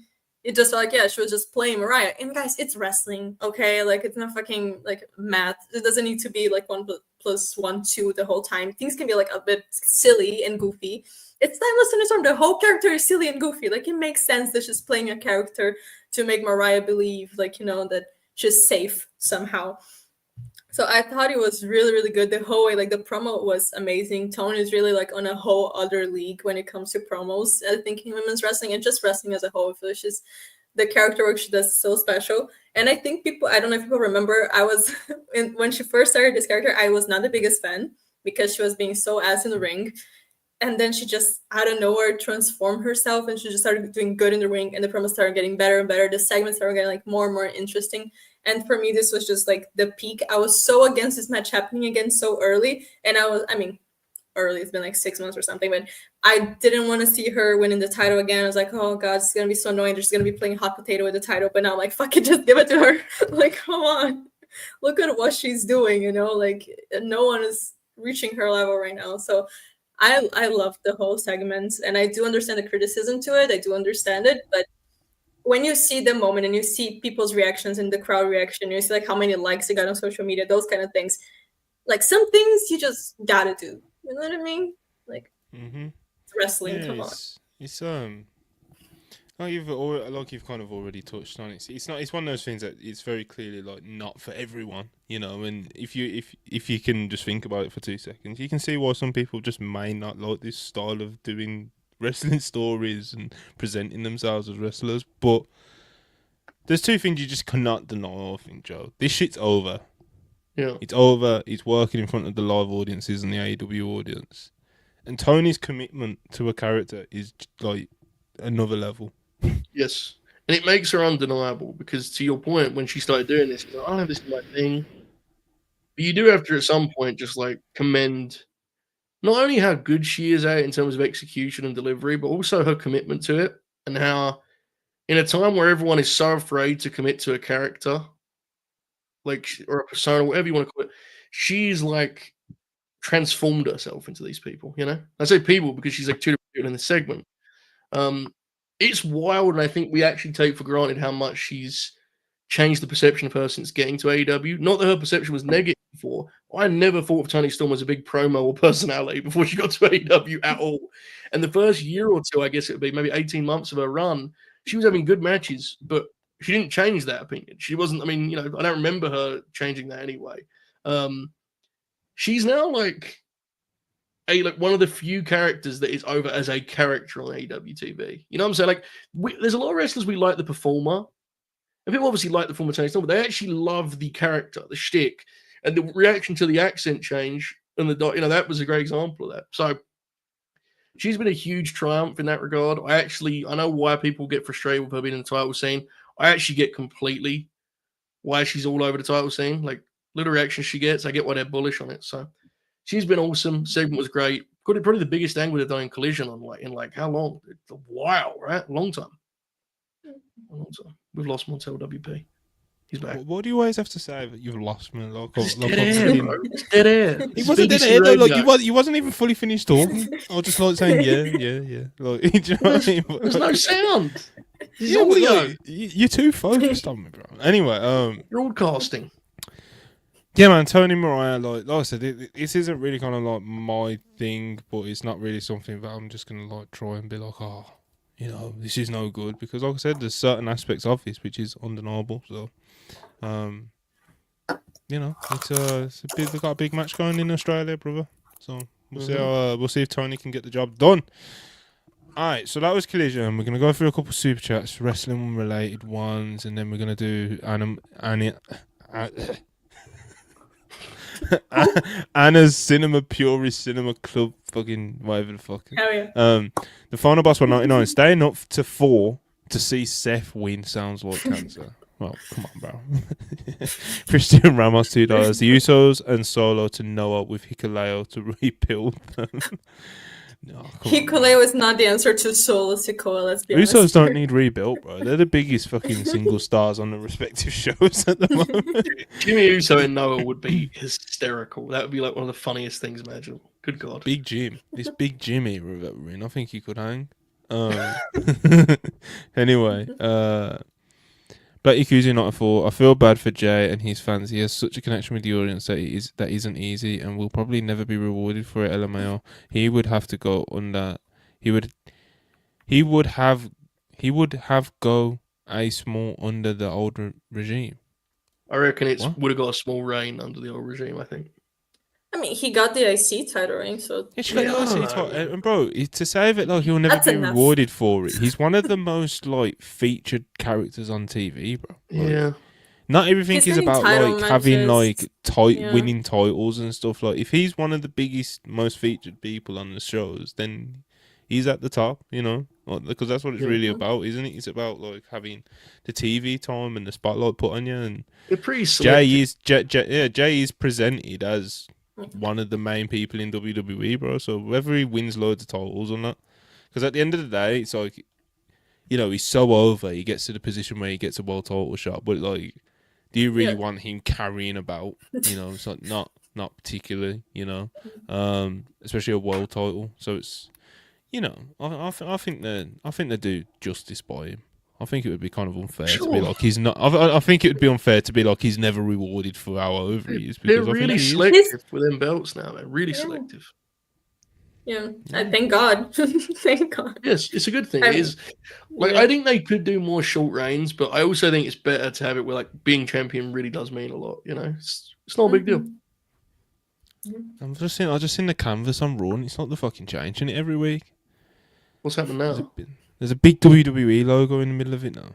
Oh yeah, I kind of thought they would do that eventually. Yeah.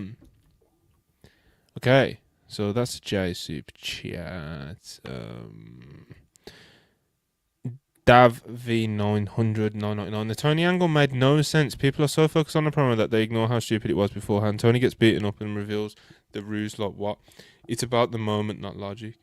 Well, so to be fair, like I said, there's a lot of things about this that aren't really for me, but like I said, the two things I did point out about, like, he got the big reaction, the crowds reacted to the parts that they were meant to react to, and obviously Tony's commitment to the promo that she did eventually cut was obviously very good the way that she did it.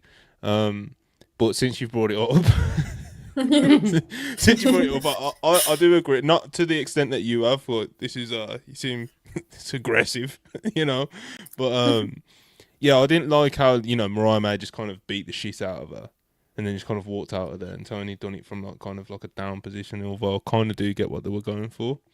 I do think it would have been better if like Tony was like, if Mariah was like scampering off, and like kind of got into a brawl and Tony started to get like the upper hand on her and Mariah like scampered off, you know what I mean? And Tony did basically the exact same thing, Mm-hmm.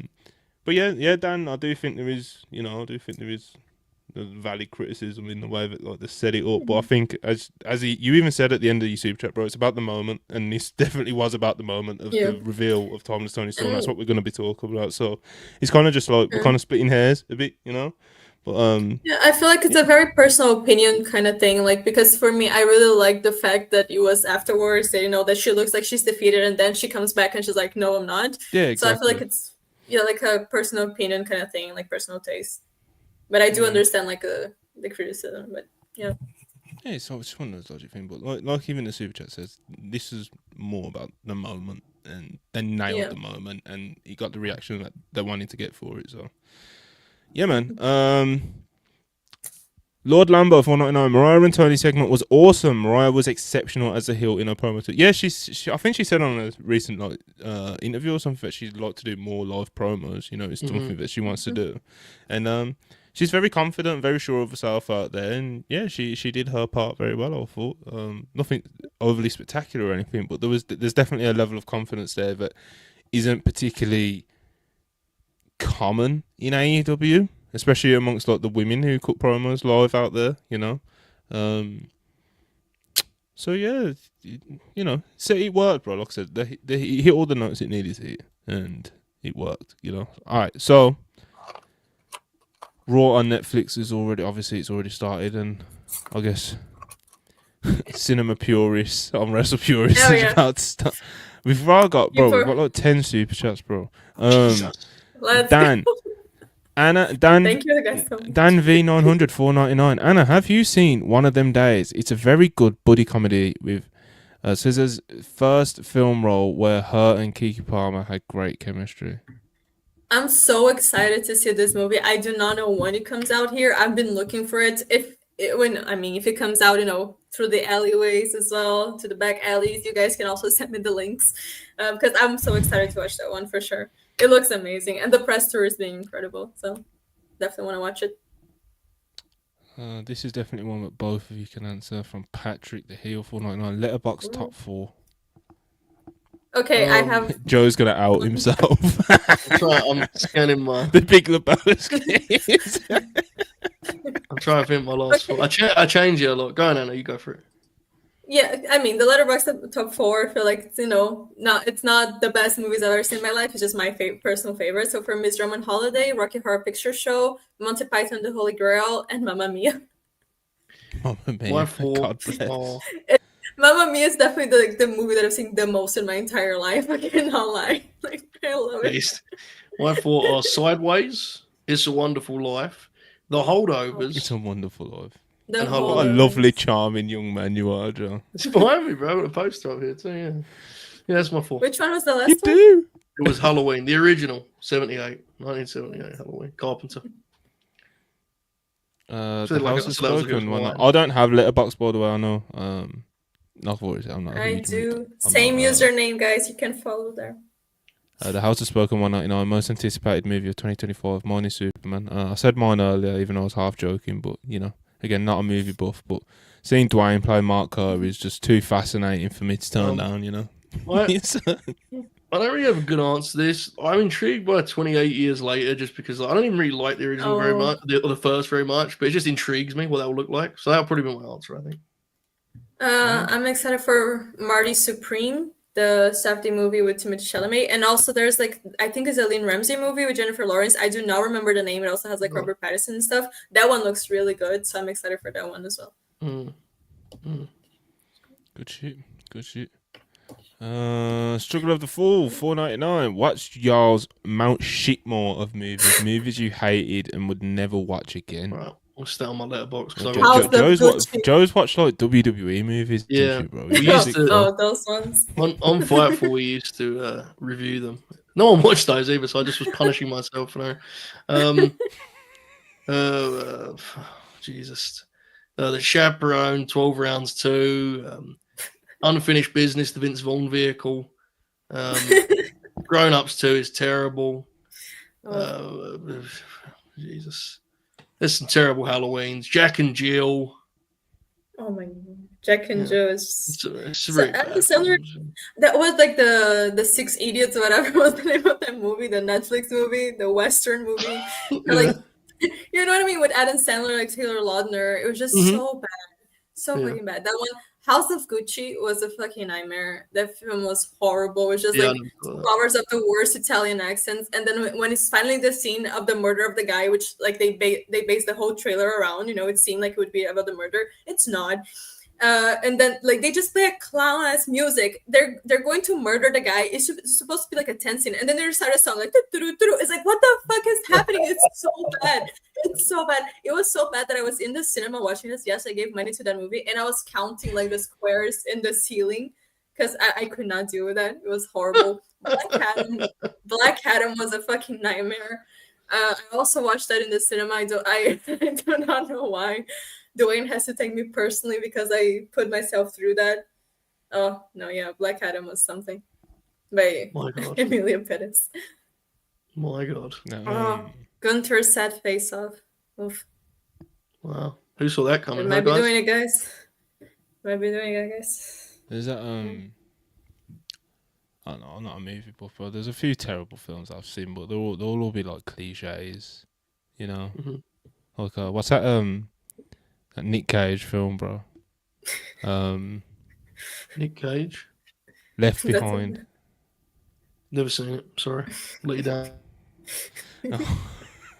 Nick Cage is a bro, that Travolta Gotti film. Oh my god. Oh, that was terrible, yeah. That is horror. But yeah, anyway. That's some horror stuff. A white brownie, $5. Anna's Cinema Purist when? Right now, I'm trying, but I'm trying. But you see, it's pushed to the end of the episode. When people are like half of the people are gone because they're watching Raw. They're giving me the woman slot, the diva slot. It's fine. It's fine. This is the main event. We'll push through. This is the overrun. Bet Yakuza 94 $5. Can we stop pretending this is a wrestling podcast and now just talk about movies? That's what we're doing, brother. I'm trying. Darren Cagey, $2. What's your thoughts on Conclave and Anora? I can't answer Both this. Anna, great go for it. films. Both great films. Conclave for me should be more in contention for Best Picture, and the fact that it wasn't nominated for the cinematography was insane because it's a really, really great movie. I watched it in the cinema, and like I said, the subtitles here, they're not in English, they're in French and Dutch, which I do not speak. And I didn't realize that half the movie, like at least 30%, would be in Latin or Italian. So I was sitting there like, Wow. I'm lucky that Portuguese is close enough that I understood the context of things. I cannot say I understood 100% what was being said, but I did understand the context of the sayings. But even like with that, I thought it was such a great movie. And I know there's some like controversy with Sean Baker and stuff, but I really loved it. Like the final scene just had me sobbing, and Mikey Madison, like what a fucking star. Yeah, I really like both of them. So very good movies, deserving of nominations. But Conclave is great.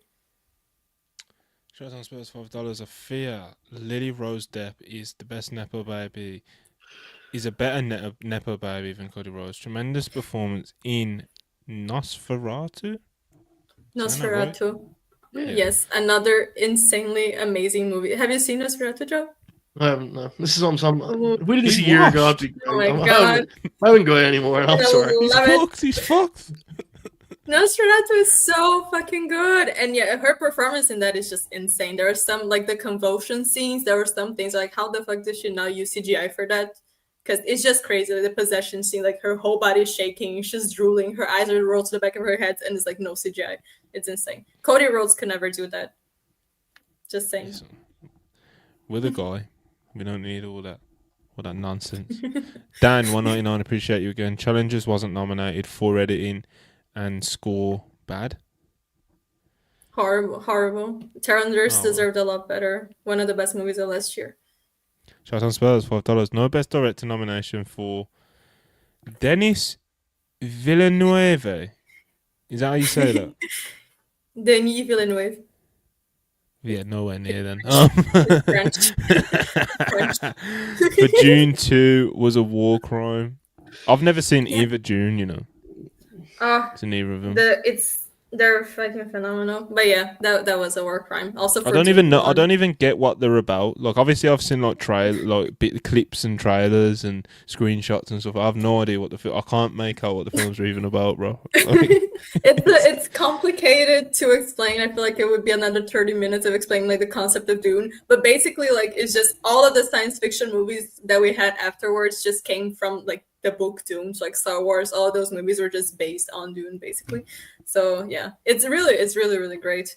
I hope that he's gonna be nominated at least for the last Dune, for like Dune Messiah, but we'll see. Broadway Joe $5. He didn't feel this back to wrestling now. Back to wrestling, yeah. Broadway Joe $5. He didn't feel like Tony got anything from the reveal. Mariah gives the rookie a pity shot. Do you reveal after the contract is signed? Something like that. I mean, I feel like Tony got the desired reaction and what she kind of needed to from her big reveal.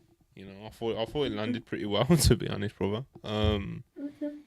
And she, like, Mariah was with fear in her eyes, you know, towards the end. I feel like Mariah, she attacked Tony because she thought, like, oh, yeah, she's not going to fight back the rookie, whatever. And then by the end, after the promo, you just see Mariah just terrified. So I feel like Tony got the upper hand, and even if she got beaten up, so.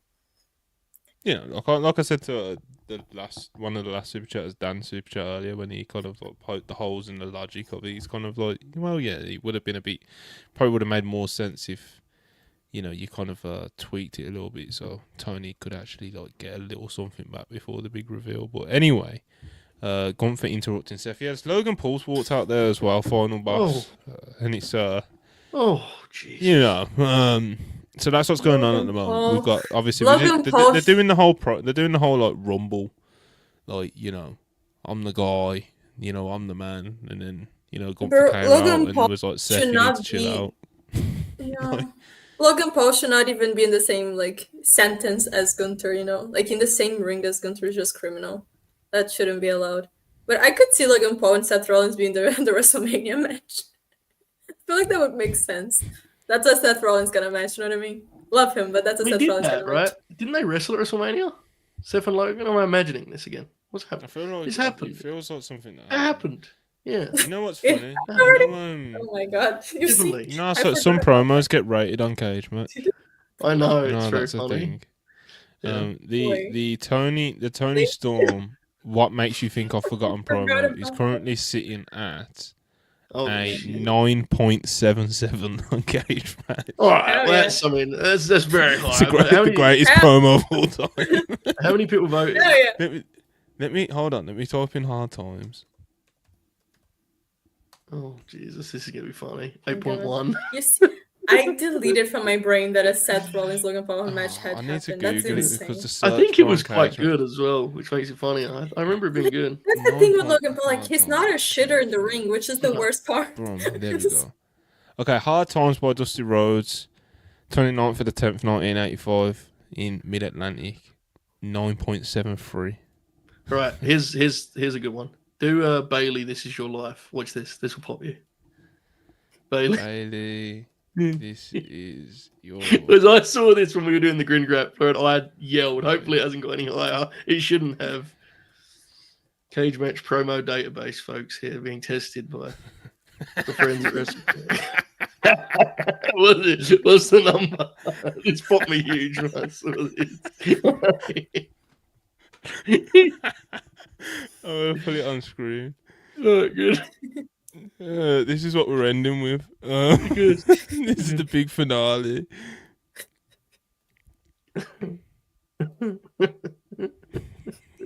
The I'm tension. so curious. Oh my god.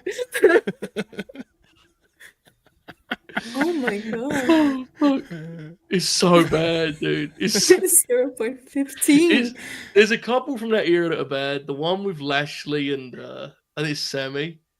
And also, I mean, again, this is not favorable to my pals, but dude, the Good Brothers one, like where it's like Old Day, is also one of the worst segments ever. Like they had like a incredible run of terrible segments. 2017 WWE is Oh, bro, brutal. so bad. You know. And he got worse too, which is even funnier. He got way So worse. that was a after good. That was a good note to finish on, I think. Yeah. Oh, we're gonna get out of here. I'm gonna get to low tweeting raw. Luckily, nothing too crazy happened, so I haven't really missed anything. Alright, tomorrow, Raw review with Rob and I don't even know. Still need to kind of figure that out with Rob. Obviously Rob, as he said yesterday on Twitter, he's gonna keep the Raw review going. And yeah, it's been one of our really popular shows, and kind of it's not even a Raw review; it's just kind of fucking a hangout. So, who is going to end up on that, I'm not sure. Like I said, I'm going to figure it out with Rob, and we'll get our tweet up at a normal time. So, yeah, you know, shout out Late Night Grin, and anything else Joe wants to promote. If you got anything. Yes, actually, tomorrow night for some reason we're doing Grin Grappler Shane McMahon. So, Oh yeah, yeah, if you want to listen to that, then go to Late Night Grin. It'll be live and free, 9 p.m. Eastern tomorrow. Thank you, Monty. good shit, Joe. Good shit. You're the workhorse of the industry, you know. Try my best, I think, especially with Ibu blowing his knee, I think there's a good chance you do get that Wrestler of the Year award this year. You know, Oh, yeah. I think there's I'm a not very relying good on chance him because, being like, that. as you know, Exactly. Ibu was trying to gear up for like a big year. You know, starting new projects. The Fightful, he's doing the Fightful show later. Jesus Christ. You know, and obviously, like, Wrestler, he's going to do all these things, and then you know he blew his knee, bro. It's crazy.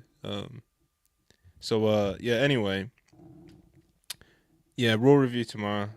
Appreciate you guys for tuning in, sending you super chats and all that good stuff. Appreciate you guys, just all your general support, especially you know, especially at the moment and lately and all that good shit. We got I've said it a few times, bro. Like I love this audience, man.